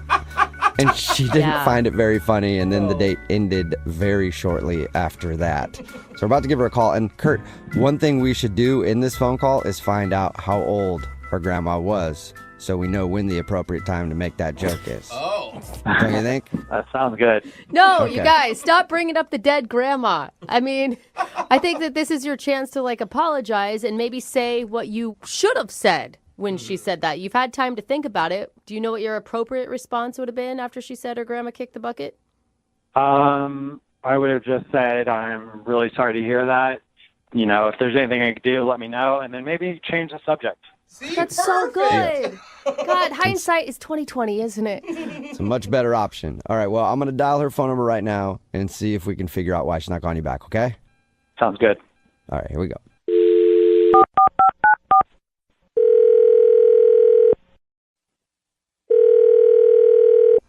Hello? Hi, is this Angie? Yeah, who's this? Hey, what's up, Angie? How are you? This is Jubal from Brooke and Jubal in the Morning, the radio show. Oh, I'm fine. How are you? Not bad. It sounds like you might be familiar with the show. Yeah, I mean, I've heard it before. Cool. Thank you. Nice. You ever heard of Second Date before? Yes, I have. Okay, wonderful. Then This is you gonna might go. be excited to know that's why we're calling today. Oh, really? Yeah. Uh-oh. Yep. That wasn't a very excited. Uh-oh. Okay, what's going on? Have you been out on a lot of dates recently? Not a lot. Uh-huh. Okay. Have you been out on a date with a dude named Kurt? Yes, I did go out with him. Cool. Any guess on who might be calling for a second date? You just said You it. kind of told her. Well, I guess it's him, but that's kind of weird. Why is It's- it weird? It's weird. Yeah, I mean, I'm not interested in going out with him. Yeah, I mean, he got that because you haven't called him back. Remember, the point of the Well- second date is find out why. Yeah, but I guess he really didn't get it because he actually called you guys, which is weird. Yeah. Oh, so Yeah, you're saying that yeah. it should be obvious why you're not Yeah. calling him back. Yeah, I think so. I Okay. guess it's not though. Really? Is it the joke about your grandmother? Oh, he actually told you that? Yeah, that was really I didn't appreciate that at all, but that's not the whole reason. Yeah, he did tell us about that. He told us that he feels bad actually about making a poorly timed joke when you shared that your grandmother had just passed away. So he does feel bad about that, but it's more to it. Yeah. I think that like the worst part was that he was going on and on about the fact that he's a male model. It was like very uncomfortable for me, and he kept like making all these faces like this is my relaxed face and this is my seductive face and Oh this my is my God. evening romantic face. Who does that? Are you serious? He mentioned that it was weird you weren't calling him back because girls always call him back because he's a model. Yeah. Oh, please. So doesn't that give you an idea of like how gross he is? Oh. Wait, when did he start doing faces at the table? Like really early on in the date. Like he seemed like he was trying to impress me. You know, if there was a mirror behind me in the booth, I bet you he would have just been looking at his reflection the whole time. Yeah, this dude is like, here's me, here's the world, and here's all my faces. And I was like, oh, come on. Wow. I wasn't in Wait. a really good mood, you know. I mean, I just wanted to go out and have some fun. I'm sad about my grandma, and this guy is just, ew, he just made it worse. I'm surprised he didn't take that opportunity to show you his sad look. You know, he may have. He showed me a lot of looks, the whole gamut. What did you That's say to weird. him? I mean, I didn't know what to say because I mean, he just thought that he was so entertaining, and I mean, I sort of tried to get the point across that I wasn't really into seeing all these faces, and I just kind of wanted some nice company, and you know, but I guess he didn't get it. Okay, so long before the dead grandma joke, you were over this guy. Yeah, I mean, that sure didn't help matters, but it's not the kind of guy that I want to hang out with, no. Well, Angie, thank you for being honest with us. Also, I want to let you know that I haven't been fully honest with you. What do you mean? Well, I mean that Kurt is actually on the other line listening to this and wants to talk to you. Oh. Hey, Angie. Oh my God, you're on the phone. Great. Yes, I'm on the phone. And first of all, I know you're trying to bash male modeling, but it's, really insensitive. And, I was just trying to show you, kind of like my talents and hoping that you would show me your talents, but you don't really have any. So. Oh, damn. Whoa! Somebody got their feelings hurt, Kurt. I mean, maybe I don't care that much about your talents right now. I have other things going on in my life. I just wanted someone normal to hang out with, but that's not you. Oh, wow. I cannot believe you didn't come in with an apology, Kurt. Like, oh my God, I was nervous. I'm sorry. See how he is? I mean, why am I going to apologize if, like, everybody in the station, including yourself, is, like, making fun of what I do? Like, doesn't make any sense. I'm not going to apologize for anything. Yeah. Okay, well, I know that you think your modeling is really great, so why do you care what anyone thinks of it? And like I said, I have other things going on right now, so I'm not so interested in your bragging about your talents. I was just trying to have a good time. Kurt, I don't think you get it. Like, nobody's making fun of your career. They're making fun of you being so self-absorbed. Exactly. Well, I mean, whatever, like, however you want to spin it, that's, like, on you. But I was just trying to be outgoing, trying to show, like, a little bit more of my personality on the date, but it's being spun around. Like, I'm just sitting here as, like, some self-indulged guy on a date, and that's not who I am. That's not what I do. And that's what it sounds like. I mean, how many faces did you show her? for your information, I actually have 15 to 20 different faces that have all made me over $1,000. Whoa, that's good. I wish I could get paid for my face, Kurt. I do think that's a talent, but maybe just not on a date. Maybe save that for when you're actually working and not across the table from someone at dinner. Yeah, it's like Jubal going out on a date and doing all his phone tap voices. Like, no one wants that. They don't? They don't. I'm sorry. For the future. I think a lot of people give male models a bad rap, and just so you guys know, I mean, I know most of you are in the radio and, you know, whatever Angie does. Male modeling is very hard, and we grind every day to make our careers possible. Okay, and you have to work on your diet. You have to work on your wardrobe. You have to keep up with what's going on, and obviously you need to practice your faces. I mean, as funny as this sounds, it's a very important part of what I do.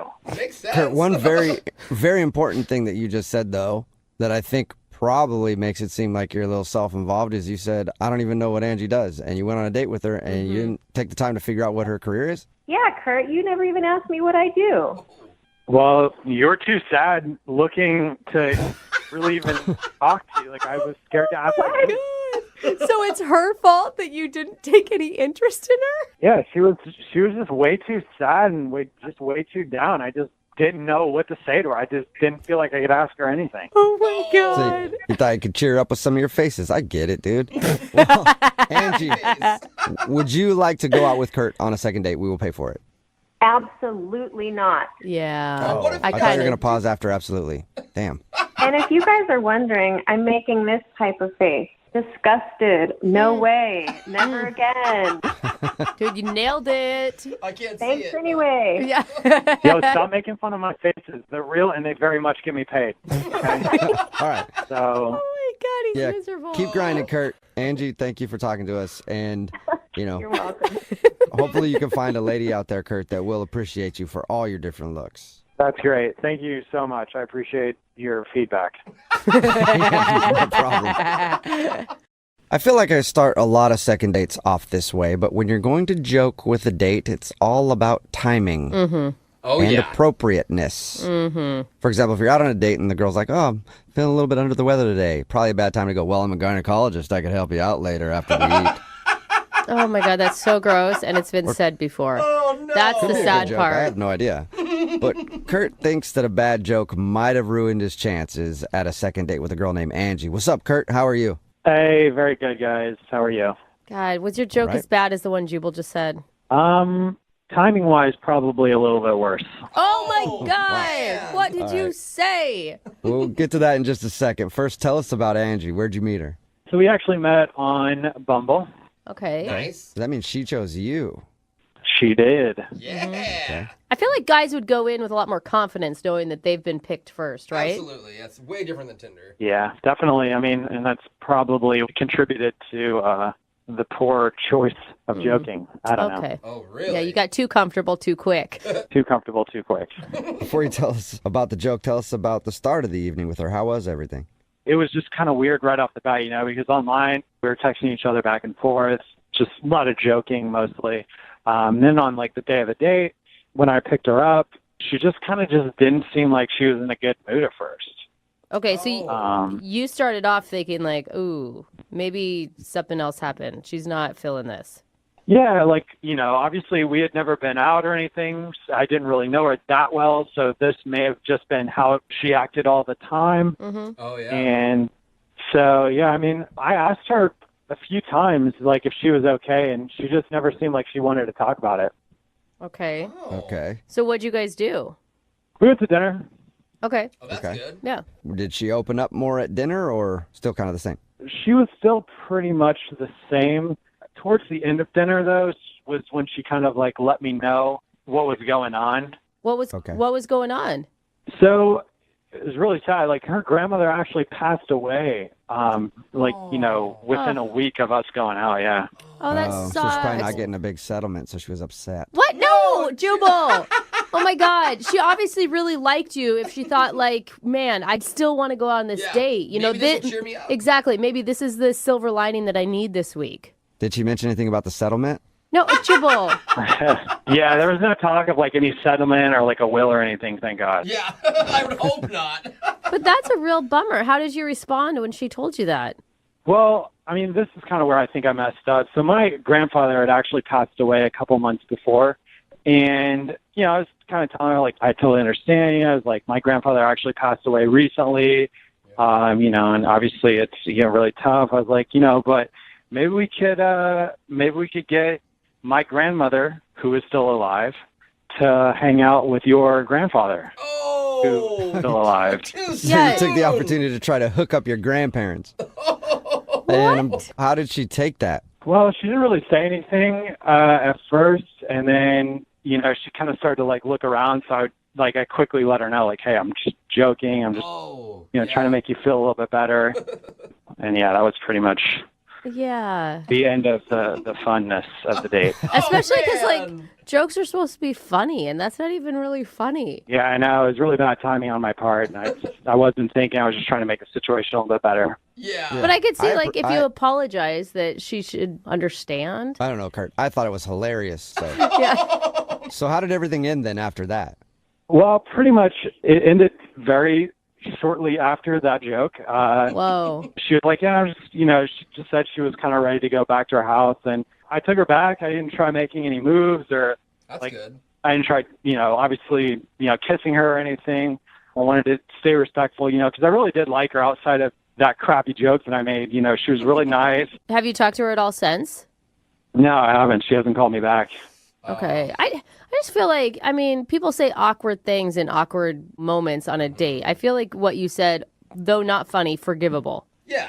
Yeah, I don't know. Like I said, I was trying to be lighthearted about it, but it obviously was maybe a little too soon. Mm-hmm. And I don't know. Yeah, she hasn't called me back, and it's kind of like surprising too because usually girls call me back. Like I'm kind of like a part-time model, so even if girls don't like me, they generally will reach back out to hook up or something. Because you're attractive. You're hot, yeah. Yeah. All right. We know. At the very least, we can get her on the phone and see if you can apologize for your joke and try to get a second date. Yeah. Well, hopefully she's down to go back out. Like I said, I really liked her, and I felt like we connected. I just, I made a joke. Okay. Well, we'll play a song and then come back and get your second date, all right? All right, guys. Okay, hang on.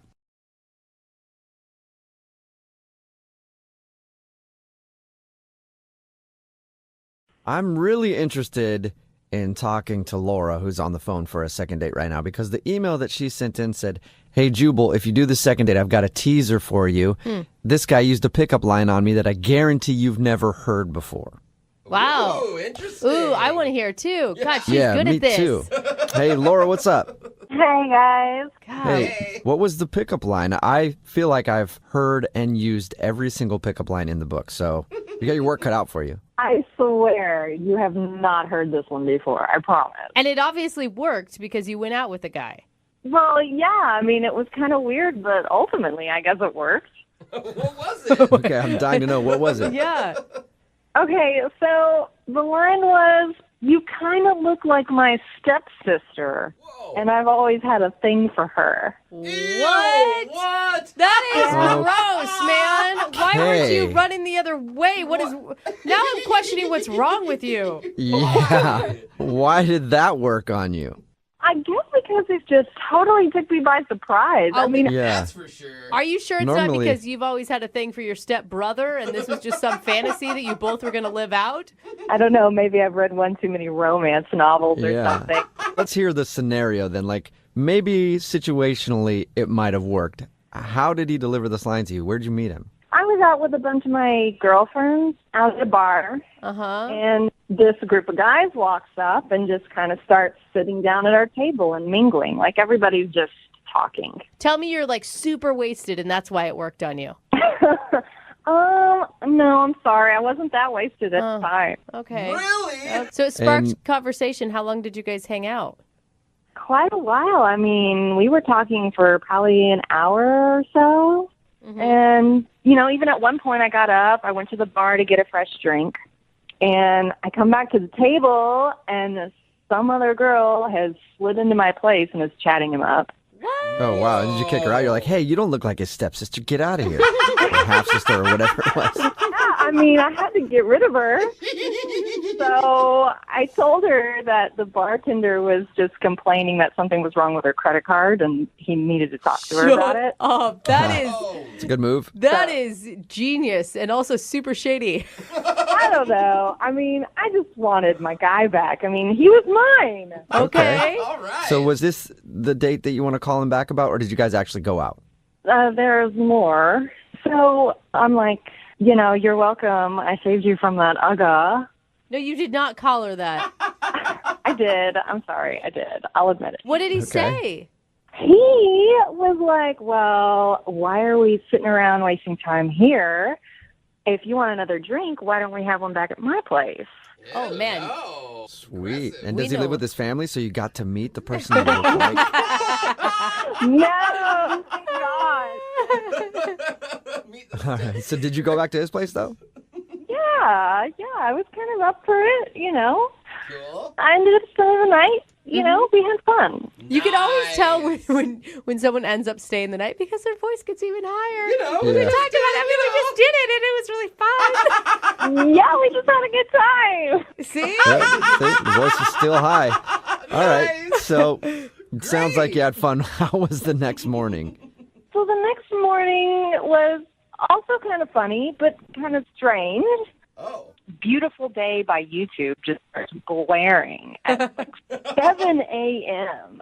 So he's got some preset alarm, I guess, on his iPhone or something. And, I mean, it wakes me right up. He's still snoring next to me. Like, he doesn't even hear it. Yeah, I can see that. I mean, if it's your alarm, you usually sleep through it if you hear it the same thing every morning. So his alarm goes off again.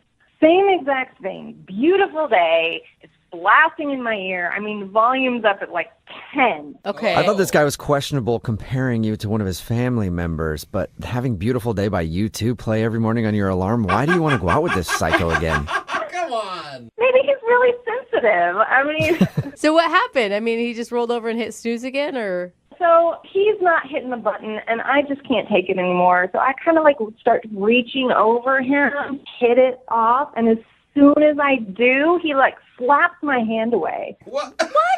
Slapped it?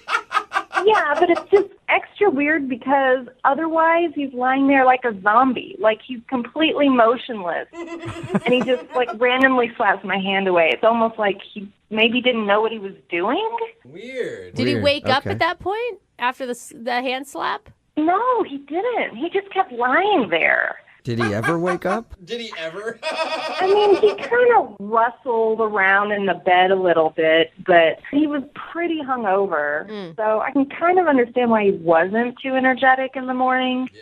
But he didn't exactly say goodbye. Oh my God! So you just got up, got dressed, and then left. Yeah, I mean, I had to go. So, yeah, I just kind of had to, like, leave. Do you think he was faking sleeping so that he didn't have to talk to you in the morning? God, I hope not. I hadn't even thought of that. Well, now you have a whole new thing to think about.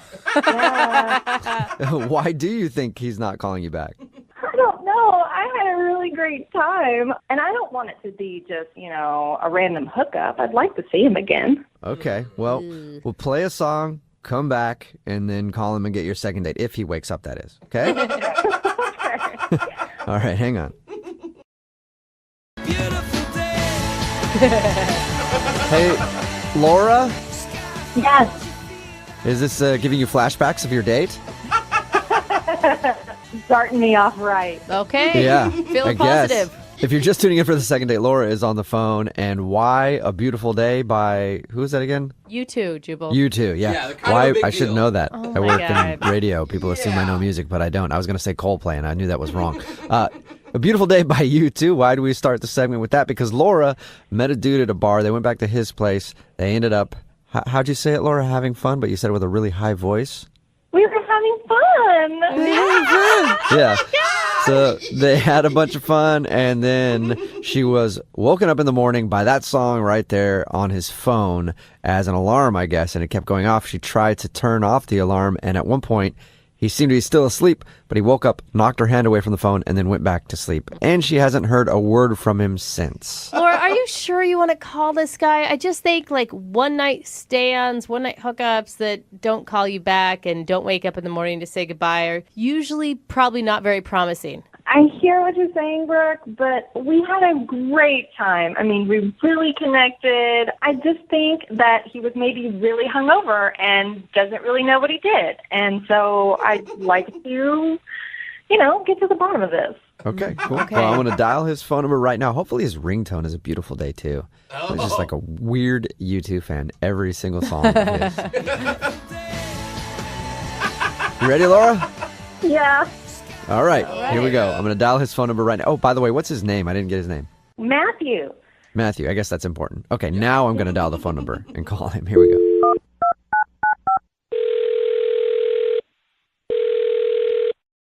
Hello? Hi, may I speak to Matthew? Is this Matthew? Hey, Matthew. How are you, man? Sounds like I just woke you up. I'm sorry, but this is Jubal from Brooke and Jubal in the Morning. It's a radio show. Yeah? Yeah. Are you, did I wake you up? Yeah. Hang on a second. Hang on. Yeah, just hang Matthew? on a second. Okay. Yeah, what's We're up? on hold. Yeah, you all right? Everything good? Can Yeah, talk I was to you just for a second? getting a swig of Red Bull. I was sitting by my bed, yeah. Oh, all right. Oh, gross, Perfect. man. Glad to see you're waking up. Oh. Okay. What is this? My name is Jubal from Brooke and Jubal in the Morning. We do a segment on our show called The Second Date. And recently, you spent the night with a girl named Laura. Oh, yeah, okay, all right. Uh-huh. Yeah, what about it? So Laura is kind of wondering why you're not calling her back after you guys hooked up, because she would like to see you again. She told us about how you guys met, and then she told us how she woke up in the morning, and I guess the alarm was going off on your phone, and you hid her hand away from your phone and went back to sleep. I don't know if you know that or not. Wow, she told you that? Uh-huh. Yeah. Can I just ask you, because this is what I think. I think that you were faking sleeping so you didn't have to talk to her in the morning. No, not totally. Not totally. So you were kind of faking sleeping so you didn't have to talk to her? No, I wasn't really faking. I don't really fake stuff, you know? Okay. That's Okay, not really good. my thing. So you were asleep. No, I wasn't. I wasn't asleep totally. No. So can you explain to us at least what that means? So I have this my alarm. I wake up and it's A Beautiful Day by U2. Do you know that song? Yeah, she actually told us that. She said that she was sound asleep and then your alarm started going off and it was Beautiful Day by U2 and she kept trying to turn it off. Yeah, that's like my Get Up and Bro song, you know? Get up and bro? You know? Is that what you just said? Yeah, man. It's like, it's a beautiful day, and it's just a great song. It just gets me going, you know? Okay, so that's the song that you like to listen to every morning on your alarm. It's like my thing. It's like my thing that I have. So what's the problem? I don't understand Yeah. what the problem is. The problem is she reached over and turned it off. Why is that a problem? Done? Are we done here? Wait. No, No. not yet. Why is that a problem? Because it's not just an alarm. I listen to that song in the morning. I listen to it all the way through. I sit in bed and I listen to it, and it gets me going. It's my get up and bro song. Okay. Oh, Bro. dude. Hey, I feel you, bro. But Wait. why can't you just like let her turn it off because you're trying to sleep, and then maybe wake up with her and then turn it on yourself after she leaves? Because that's not how my routine goes. Yeah, but when you invite someone over to your house and they stay the night, they're going to screw up your routine in the morning. Unless part of your routine is just waking up with a different girl every morning. I don't know. Maybe that's part of it. We don't have to talk about that. But look, I wouldn't get up and turn off her Spice Girls song. Why would you be listening to Spice Girls in the morning? Whatever, man. Look, I was off all day, and it was her fault. I felt weird. It messed with my head all day. You know what I mean? Like, it's just straight up disrespectful. You know what I mean? Not really. Why wouldn't you tell her? Because I was hungover. Okay. And it's also like, I didn't say anything because that's part of my routine, is I sit there and I listen to the song, and she interrupted it. And it messed up my whole day. But she didn't know that was your boundary. It's my phone. I don't mess with anybody's phone. Do you go and touch people's phones? If it's blaring U2 in my ear for 10 minutes while I'm waking up, yes, I would touch your phone. Then get out and leave if it's bothering you that much. Oh, my God. All right. Okay. Well, hey, man, you definitely know what you like, and you don't like somebody turning off your favorite song in the morning. Yeah, you got it out of me. Yeah. Thank you for telling us now. I appreciate that. Now I have to tell you something, and this might screw up your routine a little bit because Laura is actually on the other line listening and wants to talk to you. Hi, Matthew. Are you serious? Oh, my God. Man. I just want to know, are you serious? Because I'm just totally confused right now. What? Did you just hear all that? You're saying that because you didn't get to listen to U2, I ruined your entire frickin' day. Listen, Laura, it's a routine. I listen to Beautiful Day by U2 once or twice, all the way through, no talking. Then I get up, I brush my teeth, I have my protein shake, I do some crunches, and then I'm ready to go. Okay, that's awfully specific. Yeah, it's a routine. Don't you have a routine, Laura? Don't you do something in the morning? Don't you do yoga or something, or listen to Rihanna or Spice Girls or something? Oh, my God. Well, the first thing I do is turn off the alarm. It turns off by itself when the song is over. And you know what? It's not just an alarm. That's what you don't get. It's a wake-up. My wake-up went off. Oh, yeah. Yeah. This is stupid. You had a girl in your bed next to you, all right? You can adjust your routine a little for somebody else. You're in someone else's house. You need to respect the traditions of that said house. What if she doesn't know your traditions yet, Matthew? You didn't tell me anything. How am I supposed to know that that's your routine, okay? I had zero heads up on this one. It just seems like, Matthew, you're not a very flexible person. Not on that. I'm not. not on my get up and bro song. I mean, Laura, isn't that kind of a turnoff? I'm sorry. I've never met somebody, let alone a guy, who's been this particular about a morning routine. Hey, you know what? Hey, I tried to be flexible. I tried to listen to it again later, and it's like it's gone. It's ruined. It's not the same, is it? Yeah, you can't listen to your get up and bro song in the afternoon. What's your name? Jubal. Jubal. You know what I'm talking about, man. Yeah, it makes perfect sense to me, man. Like, that's a morning song when you're ready to get up and bro. If you listen to the afternoon, it just, the whole day just feels weird, right? I'm going to let this guy talk for me. Yeah. Matthew, I feel you. Did you or did you not have a connection with Laura before the whole YouTube blunder? Yeah, of course. Okay. And you want to waste all of that. Like, why wouldn't you just be open to giving someone another shot now that they know what your issues are? I mean, if I had known that, I would have let you listen to the whole goddamn YouTube album. Nah, it's not a great album. I just like that song. Oh, okay, cool. Well, I'm glad we got that all figured out. Hey, Matthew, I do have to ask you this, though. Would you like to bro out with Laura on another date? We'll pay for it. Matthew, I'm sorry if I ruined your day. I just think this entire thing was a misunderstanding. Well, let me just say I'm sorry, too. I'm sorry you don't have respect for people's personal things. Oh, man, you are Oh, my God. So that's a no, Matthew? What do you guys think? Yeah, we got it, Matthew. It's a no. That is strange to me. That's brutal. Yeah, wow. How is it strange? Everybody's got their things. It's about respect, y'all. Hey, Laura, I'm sorry you did not get a second date. Well, maybe I'm okay with that after hearing all this. I think you dodged a bullet. I mean, that's kind of a weird situation. I agree. I did dodge a bullet. Well, at least somebody dodged a bullet. Thanks a lot, guys.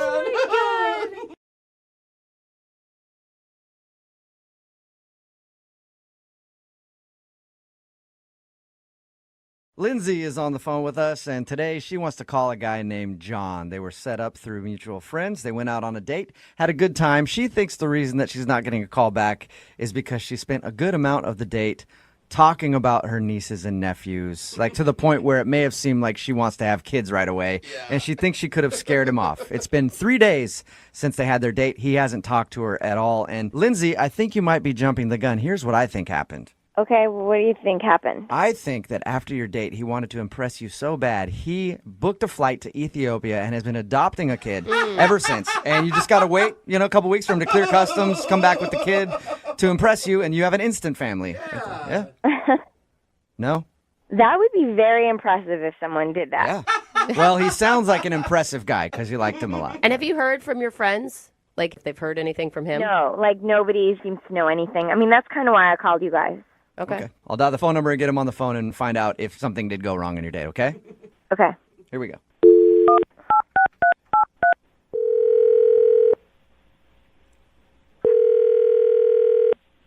Hello. Hi, can I speak to John, please? This is John. Hey, John, how are you? This is Jubal from Brooke And Jubal in the Morning.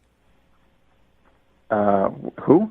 Jubal from Brooke And Jubal in the Morning. It's a radio show. Why are you calling?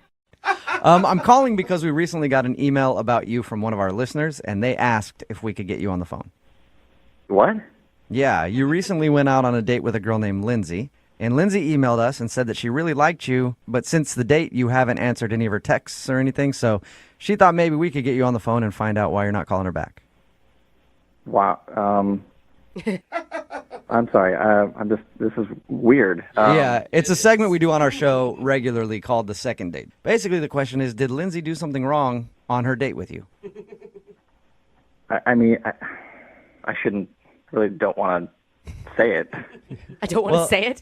That's not a good response. Yeah. Oh, my God. Keep in mind, she's the one that asked us to do this, so, she wants to hear it and at least know what you did wrong when you guys went out. Yeah, I don't know if I believe you. Believe me about what? That she wanted us to call you? Well, yeah, I don't know why that would be a thing. Maybe it'll help a little bit if I just tell you what we know, and then you can confirm or deny whatever, okay? Okay. Okay, so she said that you guys were hooked up through mutual friends. You went out for dinner, and then you went for a walk after. She also said that at one point she was talking a lot about her nieces and nephews and felt like that could have made you feel like she wanted kids right away, and that's why she thinks you're not calling her back. Like, she scared you off. Well, I don't know if you guys know this or not, but we're walking and we're clicking, and the conversation's really flowing. It was great. Mm-hmm. And then after a little while, I turned my head and she was just gone. And I didn't know really where she was, but I finally found her, and it was 30 feet behind me. And I saw her pull this small camera out of her purse, and she was with a woman and her baby. And all of a sudden, she takes a picture of the baby. What? And which I'm like, okay. Wait, slow down. There was a stranger on the street that she ran into that happened to have a baby, and you saw her taking pictures of a stranger's baby? I didn't know if that was a stranger or somebody that she knew. I mean, I was just really confused by what was happening. Did you get the answer to that? Was it somebody she knew?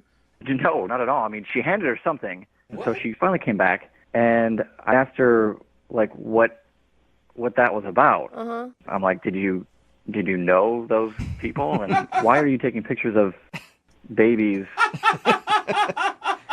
And she says, oh, well, she writes a baby blog like on the side or something, and she takes pictures of babies, for that blog. And out loud, I was like, oh, cool. But inside, I was like, oh, weird. So she has a baby blog, but she doesn't even have her own babies. Right. I'm not the only person that thinks that's a little out there. And baby bloggers, I'm sorry, since I've had a kid, they are the craziest group of people ever. Well, I don't know about that, but afterward, she willingly just, kind of showed me some baby pictures on her blog that she had taken from, I don't know, maybe other dates she'd been on. I have no idea. That's interesting. A woman could do that. A guy has a baby blog like that. He's getting 15 years in prison. Is she a professional photographer or something, and she makes money for photographing kids? I didn't get that from that because the small camera that she pulled out of her purse was like something that you could pick up at, I don't know, some random store. It wasn't like a professional camera, which made me think, who is this girl? Oh my God, she's got a throwaway camera. I'd report her to police if some stranger was taking pictures of my kid on the street. I wouldn't be cool with that at all. Yeah, and I kind of wasn't. So I was like, all right. It was just random and weird. Yeah, I can see where you're coming from. That's kind of strange to just take pictures of strangers' babies to post them on the internet. I have never seen that in my life, let alone on a date. Yeah. Hey, John, I also want to let you know that she's actually on the other line listening to this conversation. Wait, she's what? She's listening to this phone call right now. Why? So you can ask her about the blog if you want. Are you kidding me? No, I'm No, not. he's not kidding you. I'm on the line. Oh my God. First of all, I don't appreciate everybody making fun of this blog. It's a side business. There's nothing creepy about it. Babies are cute. I mean, everyone likes cute things. When I see a cute baby, of course I'm going to take a picture of it because I'm getting more content for my blog. It doesn't seem that weird of a thing. It is weird. People have pet blogs. People have craft blogs, all kinds of things. I have a cute baby blog, whatever. It's something I like to do. And, I make money from it. It's very adorable and whatever. And, who doesn't like babies? Oh, my God. Okay, Lindsay. I mean, okay. Whatever, John. Whatever. You don't like babies? What the heck? I didn't even know you were on the phone, okay? I didn't even ask to be a part of it. Yeah, of course I'm on the phone. I wanted to find out what happened. It seemed like we hit it off. Everything was cool. And then all of a sudden it wasn't. And then you bring out this reason. You could have been like, oh, that's weird. I don't understand your blog. What is that about? But you didn't. You just apparently just got all freaked out. Don't blame me. I mean, they called me and I just told them the story and I just told them what happened. So I don't understand why you're copying attitude with me. I'm not copying attitude, John. Wait, why are you yelling at me? I mean, you're the one who wants all the babies, so... Was it the blog, Calm down. John, or was it the fact that you think that she wants to have kids right away? What's the bigger deal for you? I mean, I really don't understand. It's just a very awkward thing to do to just stop. Oh my God, I'm not. I'm right here. I'm right here. You could just ask me, what is it that you do if you're that confused by it? I can just tell you. I mean, I explained it to you before. It's not that weird. There was a baby. The baby was adorable. And I was like, oh, I'll get this content for my blog. It's something I do on the side. Everyone has hobbies and things they do. This is a side job for me. So, that's what I was doing. Lindsay, I got to say, I'm a mother, and if someone stopped me on the street and pulled out a little tiny camera from their purse and started taking pictures of my baby, I would freak out on you. I gave her my business card. She saw that it was legitimate. It's the real thing. So, but why, if you know that people freak out about it, why not wait till after the date or when you're not on a date to do it? Oh my God, why are you not listening to me? I saw a beautiful baby and I took the picture. That's the best way to describe taking a baby picture ever. I appreciate you, Lindsay, and that's your blog, it's your side business.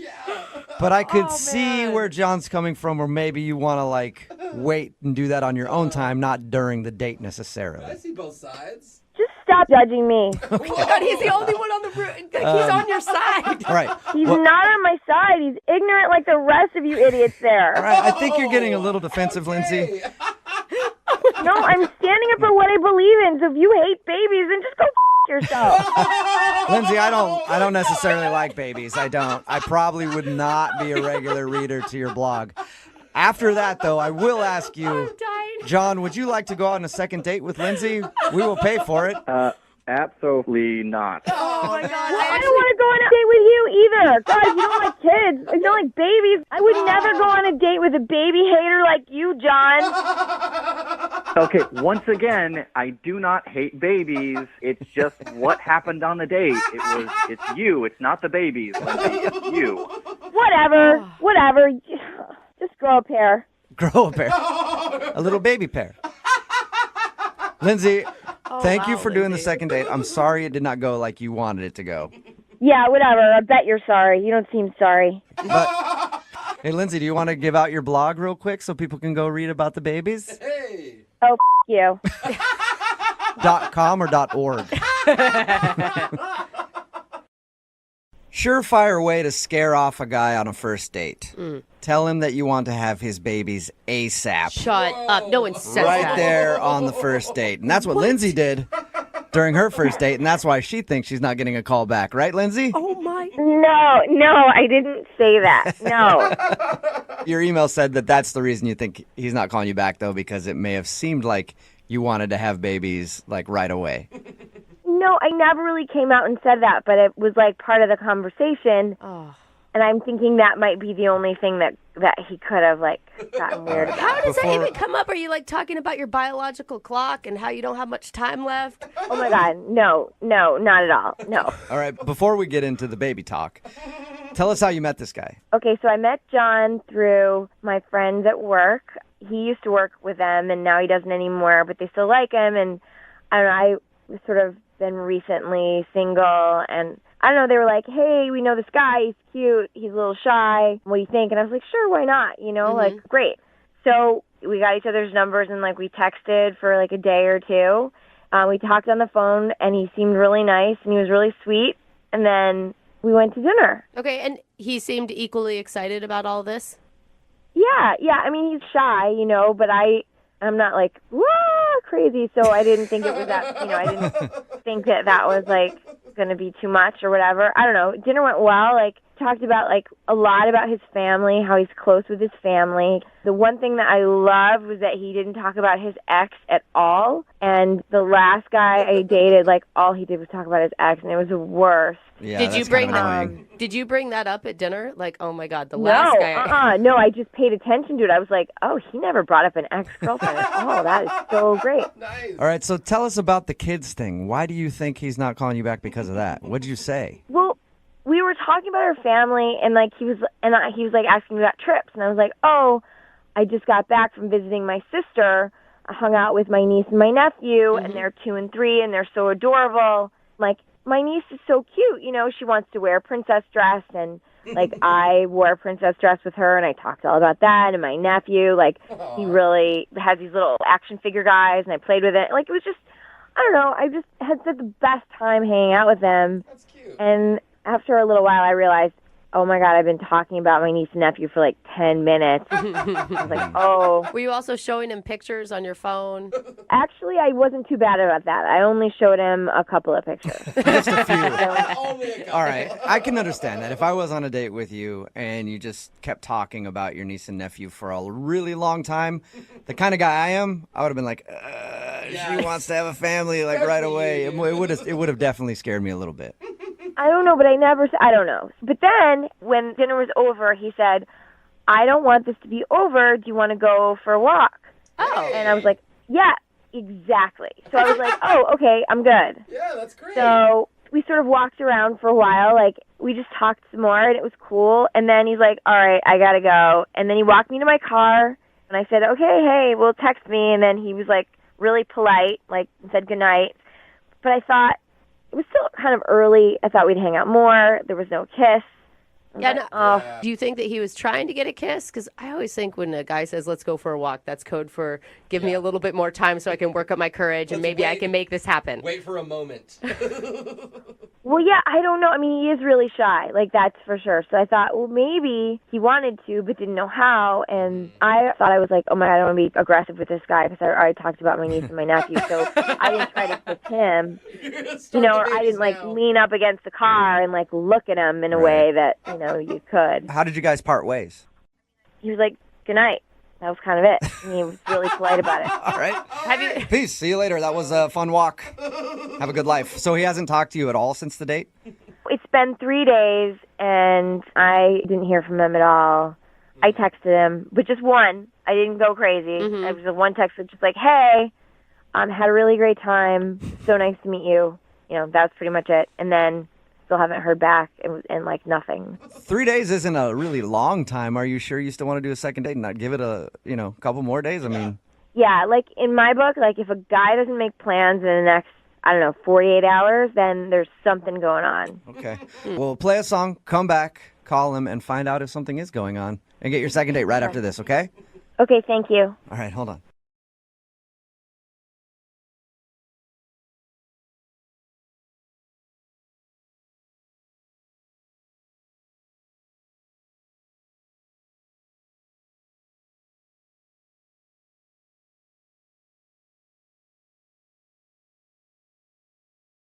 Today's second date is like a mashup of a second date and that old TV show, Secret Millionaire.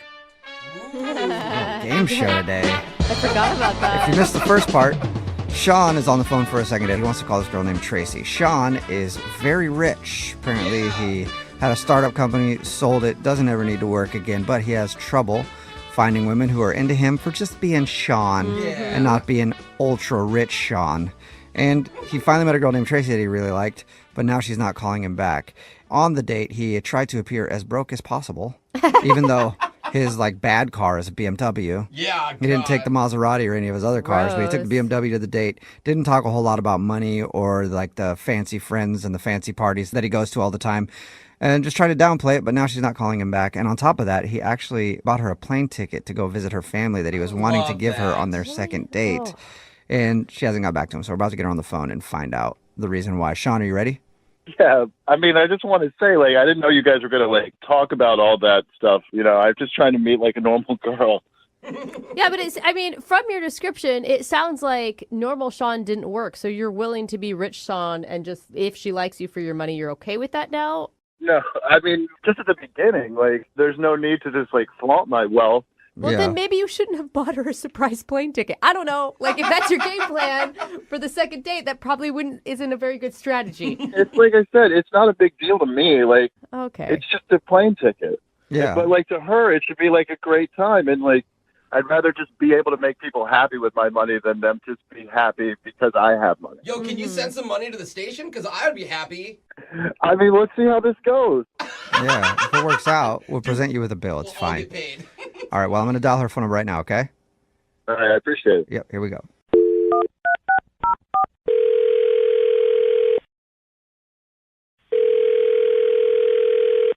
Hello, Hi, may I speak to Tracy?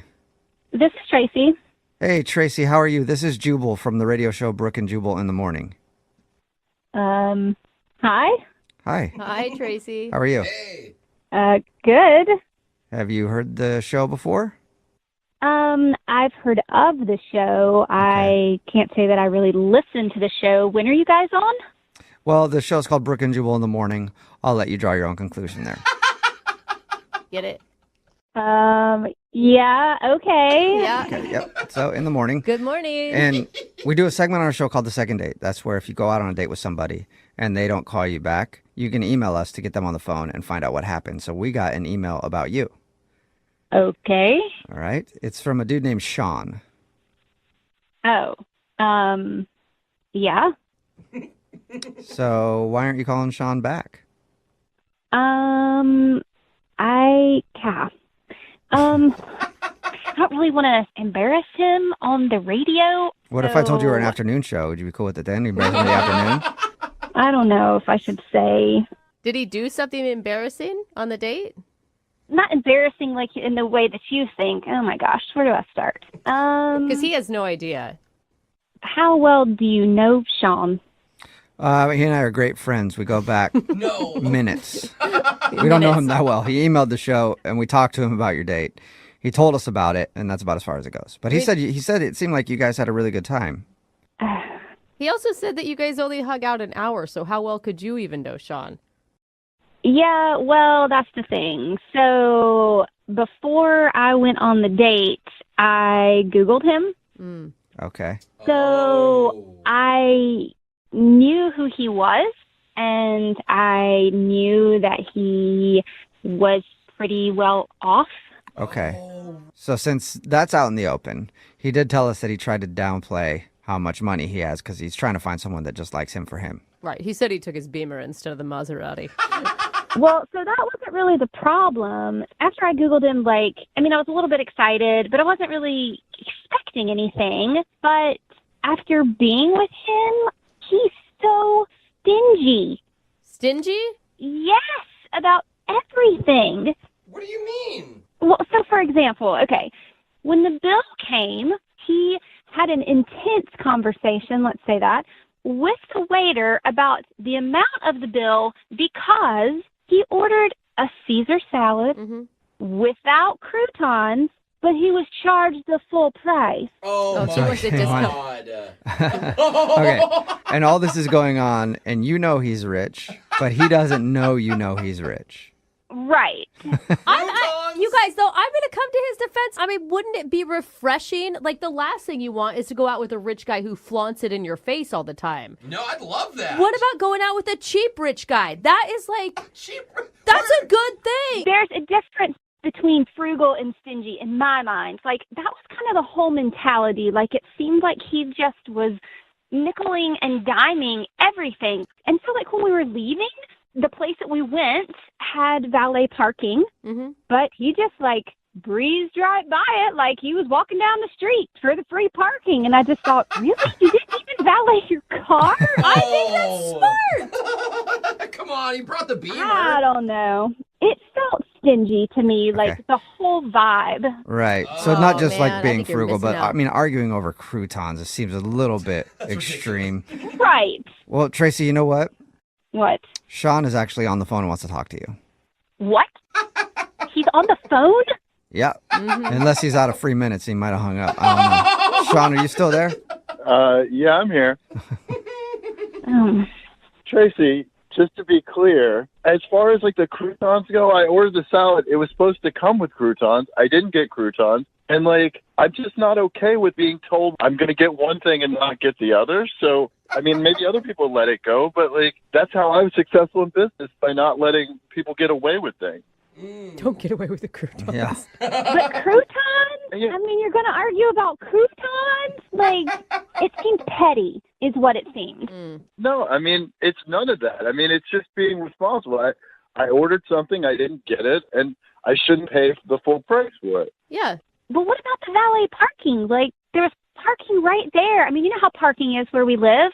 Why didn't you valet park your car? You had to walk a mile to get back. I mean, I can only imagine. Well, I mean, I don't mind walking. It doesn't bother me. I'm in great shape. It's fine by me. And as far as being stingy, I got you a ticket to go home and visit your family. Whoa. So how stingy is that? You did what? Yeah, you might have wanted to ease her in to that news, Sean. Yeah. That was a bomb. Tracy, when we were talking about how much you missed your family and how you hadn't been home in a while, I was thought to myself, wow, let me get you a ticket so you can go home and visit your family when you get a chance. So I don't really know how that's stingy, as you call it. Well, thank you, I think. Is it an economy ticket? What? What? You are not asking that. Dang. What? Do you want to go see your family or not? It shouldn't matter. Yeah. I'm just trying to prove a point. Is it an economy ticket? That's true. Are you? No, it's You not think he true. should have Okay, bought you a need to first-class slow it ticket? down. Wait, he's rich. What are you talking about? Of course he should buy me a first-class ticket. I mean, that's the point I'm trying to make. If he's not stingy, then he would have bought me a first-class ticket. He has plenty of money. So, Sean, what is it? Oh, my gosh. It's not a first class ticket. And Tracy, no, you're missing the point. The point is you should be thankful for any ticket at all. And if you expect a first class ticket, then you come off as a gold digger. Exactly. He is a billionaire. Obviously, you don't know much about him. He's a billionaire. So a first class ticket to him is nothing. Wow. And so that's totally proving my point. His whole mentality is stingy. And I cannot be with someone who is stingy. Well, would you like to go on a second date with somebody who's stingy? We'll pay for it. Clearly, she wants someone else to pay for it. Okay, so here's the deal. Sean, if you will upgrade that ticket and email it to me to first class, then I will go on a second date with you because you will have proved to me that you are not stingy. Do not go out with her. Do not do it, Sean. Are you going to upgrade that ticket to a first class ticket so you can get a date with Tracy? No, I think I'm going to cancel that ticket, actually. Yeah, Oh, but there's charges. There's usually charges associated with that. I don't know if you can handle that, Sean. I'm more than happy to pay for those charges. Wow. That's what I figured. I knew you couldn't handle it. You are so going to regret this, Tracy. Oh, your Sorry. family misses you. Yeah. Tracy. You're the worst gold digger ever. You don't even know, like, you had a chance with a billionaire. And oh, my God. He's a billionaire that spends like $3 a day. No, thank you. He will die rich and alone. Well, Sean, at least you found somebody who doesn't want you for your money. Oh, yeah, for sure. For sure. Well, how about this, Sean? Text it in 78592 if you have any interest on going out with Sean. Oh, really? I bet By the way, every single person is going to text in and want to go out with you, Sean. So we'll find you another date, all right? Let's do it. Line them up. You know who I feel bad for? The super rich. What? Why would you feel bad for them? I feel terrible for super rich people. What, because they're jerks? That's why today's second date is interesting, because we got an email, and I'll just read a little bit of the email from the dude that wants to do a second date today. It says, Okay. I just sold my startup company. I'm super rich. Oh. And I don't have to work a day in my life. I have Oh, nice wow. cars. I go to the gym 3 times a week, but I still have trouble meeting quality women, and I can't figure out what's wrong. And recently, I had a date not call me back, and I need your help. Okay. So once again, another poor rich person is on the phone, and we need to help them. What's up, Sean? How are you? Hey, guys. How are you? Hey, Not as good as you, I I don't know. think. I'm imagining he's in a gold phone right guys, Yeah. I feel like I can tell you right now what's wrong with this dating life. Did you hear your email being read out loud? You're just bragging. I didn't know you guys were going to read it out loud. I was just telling you guys so you would know the whole truth, because, like, I try not to let that out when I'm meeting people. I'm having a hard time believing it, but Yeah. okay. Sure, Sean. I mean, I'm serious. I try not to talk about it on dates, like, not bring it up at all. Right. I can kind of see that. I mean, I read it. It sounded less like you were bragging, more just like, I have everything else I could need, but I can't get a date. Yeah. It's not that I can't get a date. It's just I can't meet people that are real or just seemingly, like, true. And if I told them how I live, I find, like, gold diggers. Oh, yeah. Okay, so you're concerned that people only kind of want you for your money, or want to be friends with you or date you for your money. Yeah, for, like, my money, my houses, my cars. Yeah. Okay, again, you just... By the that's way, bragging again. if you're free this Saturday and want to hang out, dude, I could use a new friend. And it's just because I like you, Sean. Just the sound of you is cool. Yeah. Has nothing to do with all that stuff you have. We'll see. Let's see how this second date goes first. Okay. Well, tell us about the girl you want to call today. What's her name? Her name's Tracy. Tracy. All right. And is she broke? No, I have... Comparatively. I have no idea about her financial status, and I don't want to know. Okay, where'd you meet her? I hope it wasn't like daterichpeople.com. No. I mean, it's through a matchmaking service for professionals. Okay. So you met her on this matchmaking service, and how was the date with her? The date was good. We went to, like, a nice, like, new trendy restaurant. Awesome. I was trying to be cool. Like, I didn't, like, take my Maserati. Like, just drove, like, my Beamer. And Just drove my Beamer. Yeah. And you drove it yourself. You didn't have I'm somebody drive sorry. for you. You didn't have your butler drive it for you that day. I'm having a hard time relate with anything that you're saying right now, Sean. look, I'm just painting the whole picture for you so you can understand the conscious effort I made going into this. Okay. All right. So you tried to not show her how rich you are by just taking your Beamer to the date. The Beamer. So what was the meeting like, the date? Who cares about your cars at this point? The date was good. We had normal conversation, like, avoided anything about my lifestyle. And I've been to a few recent celebrity weddings recently, and Like, I just try to avoid conversations like that that make her feel weird. Right, because how would that normally come up in a conversation anyway? So, we went to Serena Williams' wedding. Yeah. Like, that's not going to ever come up naturally. Well, I mean, it would come up like, oh, well, what have you done anything fun lately? Or like you gone out of town or just any of that sort of stuff. I mean, my lifestyle is different. Okay. Yeah. Right. Flew to France for some But, French okay, food. on the other side of that, by you trying to avoid all the details, did you think you came off sounding boring? Because maybe there was just so little details that you sounded like bland. No, I mean, I know what you mean, but we ended up talking about how we're both from out of town, as well about our families. And the date didn't last super long. It was like an hour. Oh, wow, that's short. It's really short. How did it end?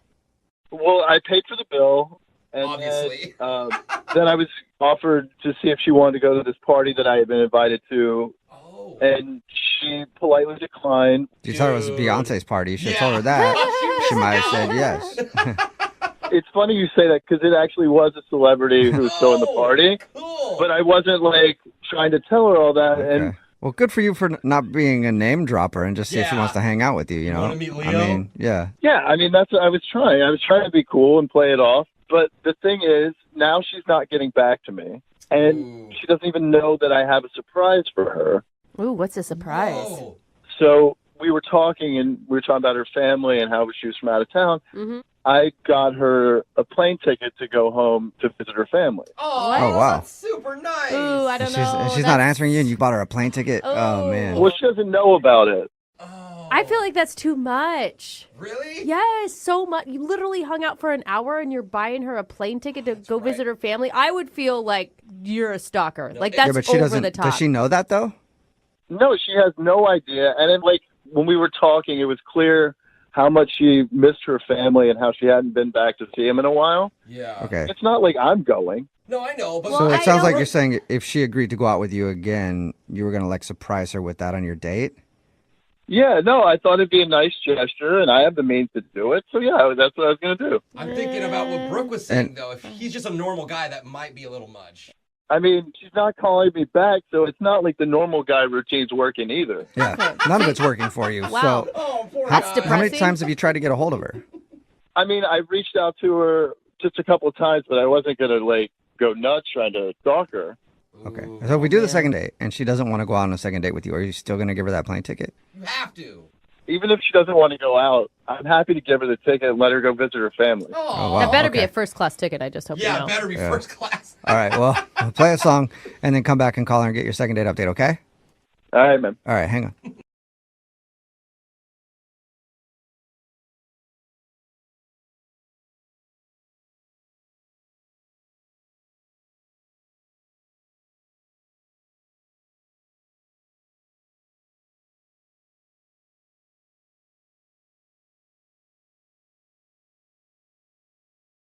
Moving 92.5. Brooke and Jubal's second date update.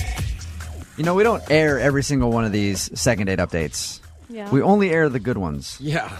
Because there are a lot of just average ones that are like, yeah, I just didn't think she was that cool and didn't want to call her back.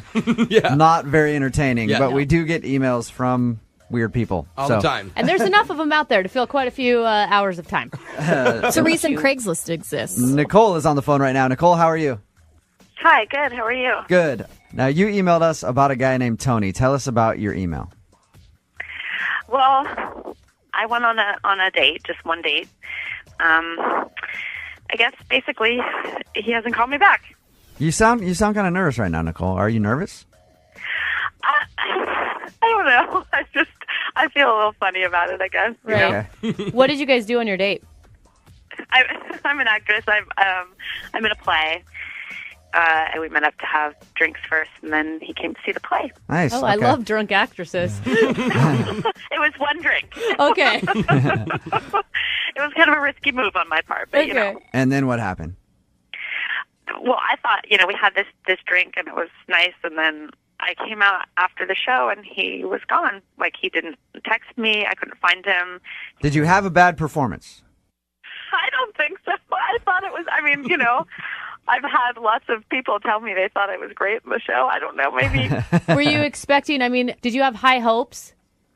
Yeah, kind of. I mean, I didn't know him that well yet. So. I mean, this is like a first date. I mean, he doesn't even really know much about you other than he's going to check out your show. Yeah, but I'd be so good even strangers would bring me flowers. Oh, right. Okay. Just saying. Sure. But now I'm like, I really have to know why. I'm just like kind of starting to obsess over it. Like, what happened, you know? Have you tried to get a hold of him? I have. I've texted him and nothing. Huh. Okay. Maybe he had an emergency, but he didn't call you at all? Maybe. I mean, now it's been almost 2 weeks. Yeah. All right. We're going to call him right after this, see if we can get him on the phone and ask him why he ditched you, okay? Okay. All right, hang on. Brooke and Jubal in the mornings. Second date update. Okay, Nicole's on the phone with us. She emailed us about a guy named Tony. They kind of went on a date. Nicole is an actress, and she invited Tony to her show. Nicole, what show were you performing in the first place? Sound of Music. Sound of Music. Oh, yeah. nice. What do you play? The lead, the Julie Andrews part. Wow. Okay. So you weren't just like a character this is your production pretty much. You're the star. Okay. These are a few of my favorite things, Nicole. All right, Nicole. I mean, it's weird that he would just ditch you and not hang around after the performance. Did you guys have... Yeah, to not give me anything. Okay. Call him right now. And feel free to jump in whenever you want, okay?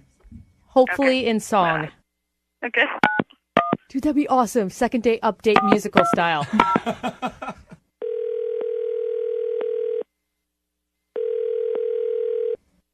Hello?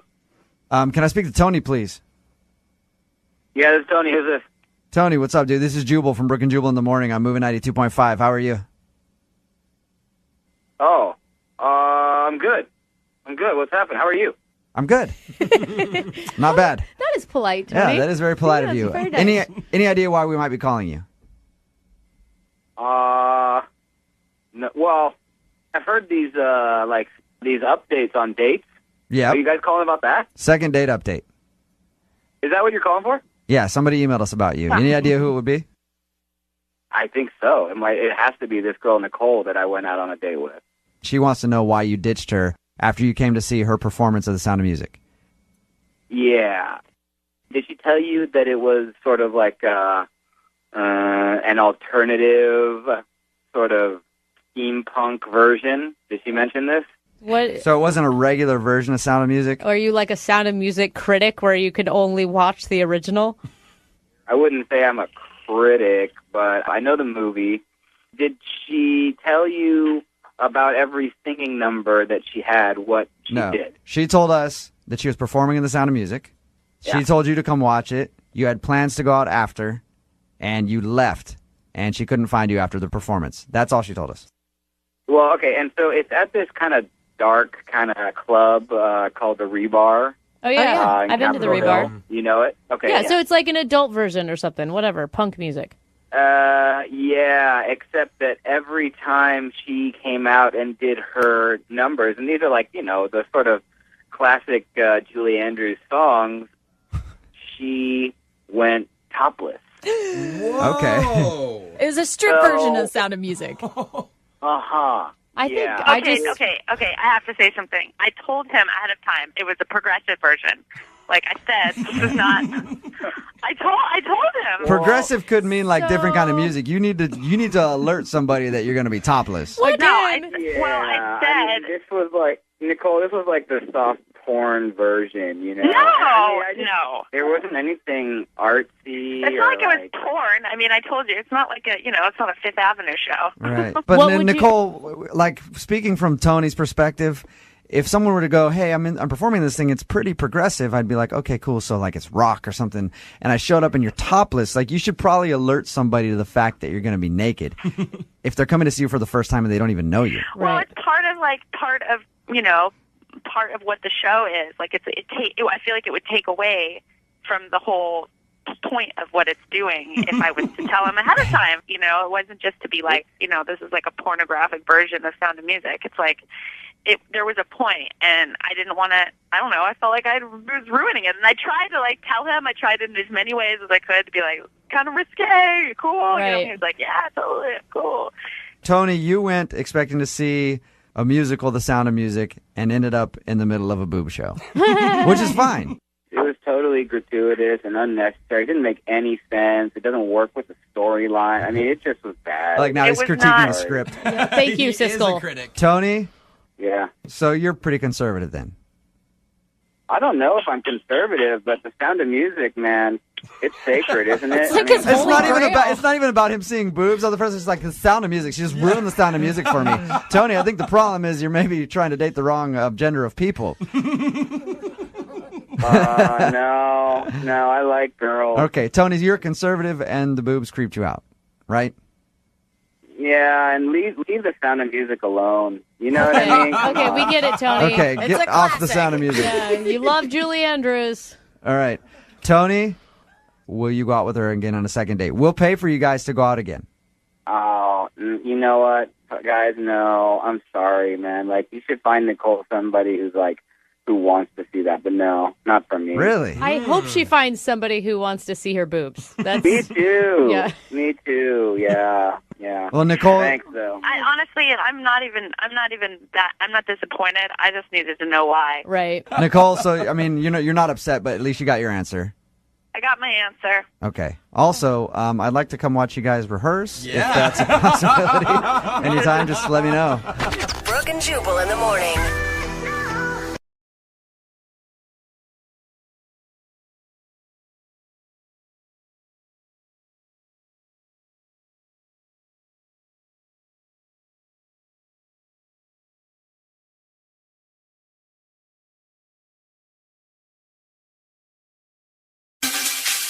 Moving 92.5. Brooke and Jubal's second date update.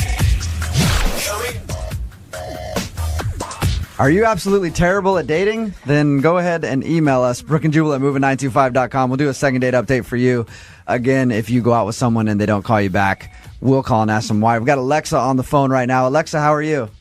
I'm okay. How are you? Pretty good. You emailed us about a dude named Jeremy. Tell us about him. Yeah, Jeremy. Well, we met a couple months ago. We were both on a Habitat for Humanity project. Cute. Yeah, and I noticed him right away. He's super cute, and I figure people that are doing that kind of Boring?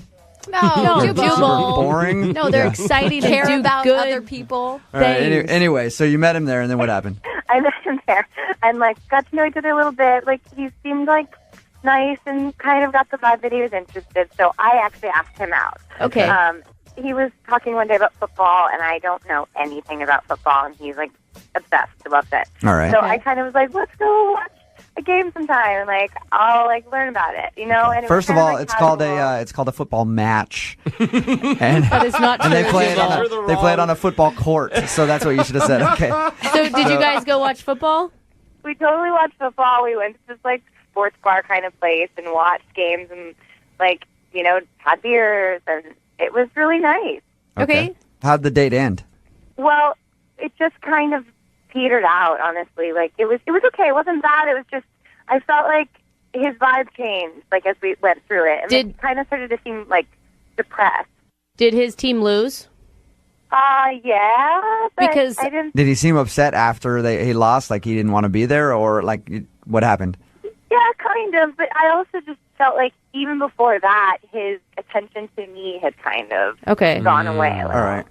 I don't know what happened, but I really liked him and I'm really attracted to him, and I felt that way from him both when we were working on the project for Habitat together and also at the bar that day. It was going really well. Have you tried to call him? I sent him a text after the date being hey, that was so much fun, we should do it again. How long ago was that? That was 3 weeks ago. Oh, that's a long time. Okay. All right. We'll try to call him after this, see if he answers the phone, and ask him why he hasn't called you back. Okay, yeah. Are you nervous? A little. I mean, I really liked him, and I felt even kind of lame asking for help, but I don't want to seem desperate, and I just want to know what happened. Okay. All right. We'll call him right after this. Hang on. Moving 92.5. Brooke and Jubal in the mornings. Second date update. Okay, Alexa is on the phone with us right now. She went on a date with a dude named Jeremy to watch football because he's a big football fan. She didn't know anything about it. And you're ready to call him and ask him why he didn't get back to you, right, Alexa? Yes. All right. Did you try to talk football with him?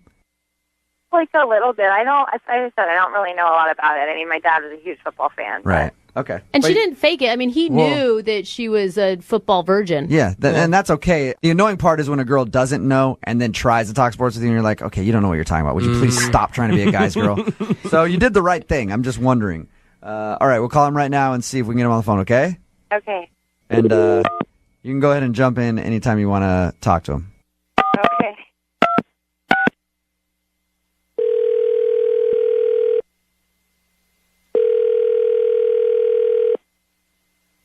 Hello? Hey, can I speak to Jeremy, please? Yeah, this is he. What's up, man? How are you? This is Jubal from Brooke and Jubal in the morning. I'm moving 92.5. You serious? Yeah, what's up? How you doing? Good. What's up, man? Oh, he's excited. Oh. Calling you because I wanted to ask you a question about a mutual friend we have, a girl named Alexa. Okay. You know what I'm talking about? You went out on a date with her, watched football, kind of hung out for a little while. Yeah. Well, you haven't called her back since your date, and we were calling you to ask why.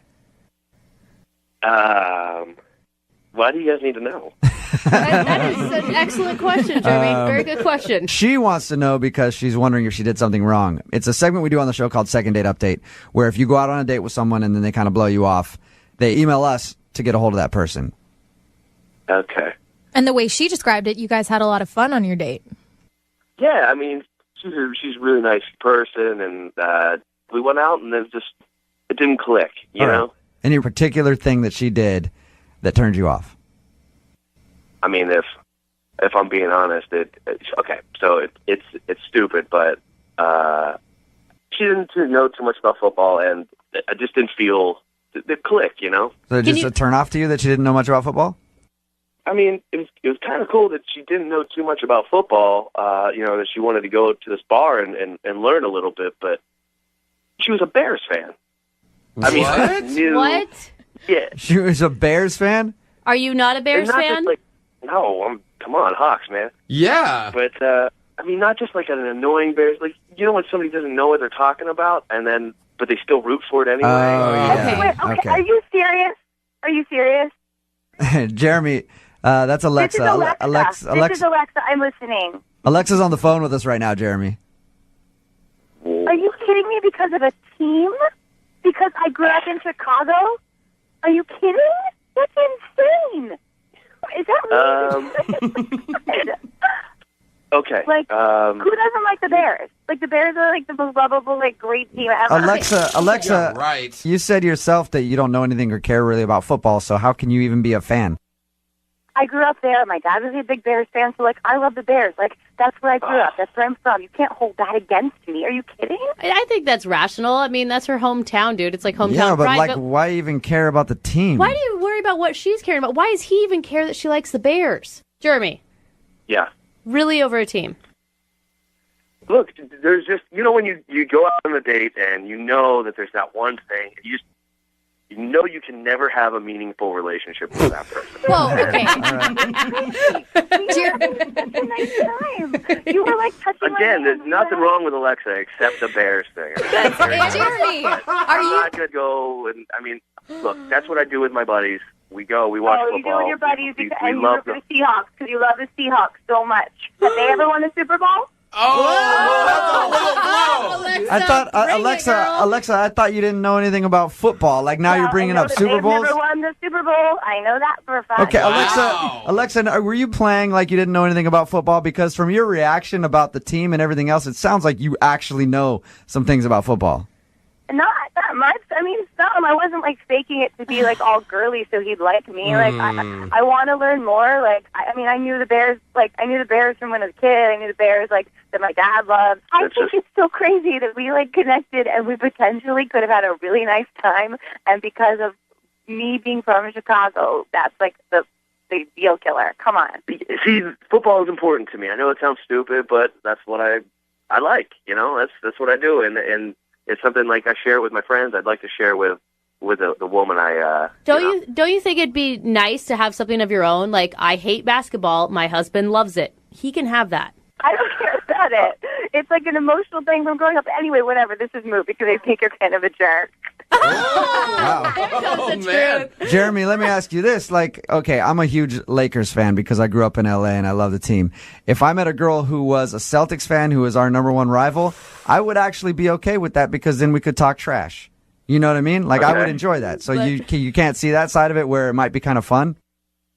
I get what you're saying. Like, you can have your own things, but Sunday is the day. Like, that's...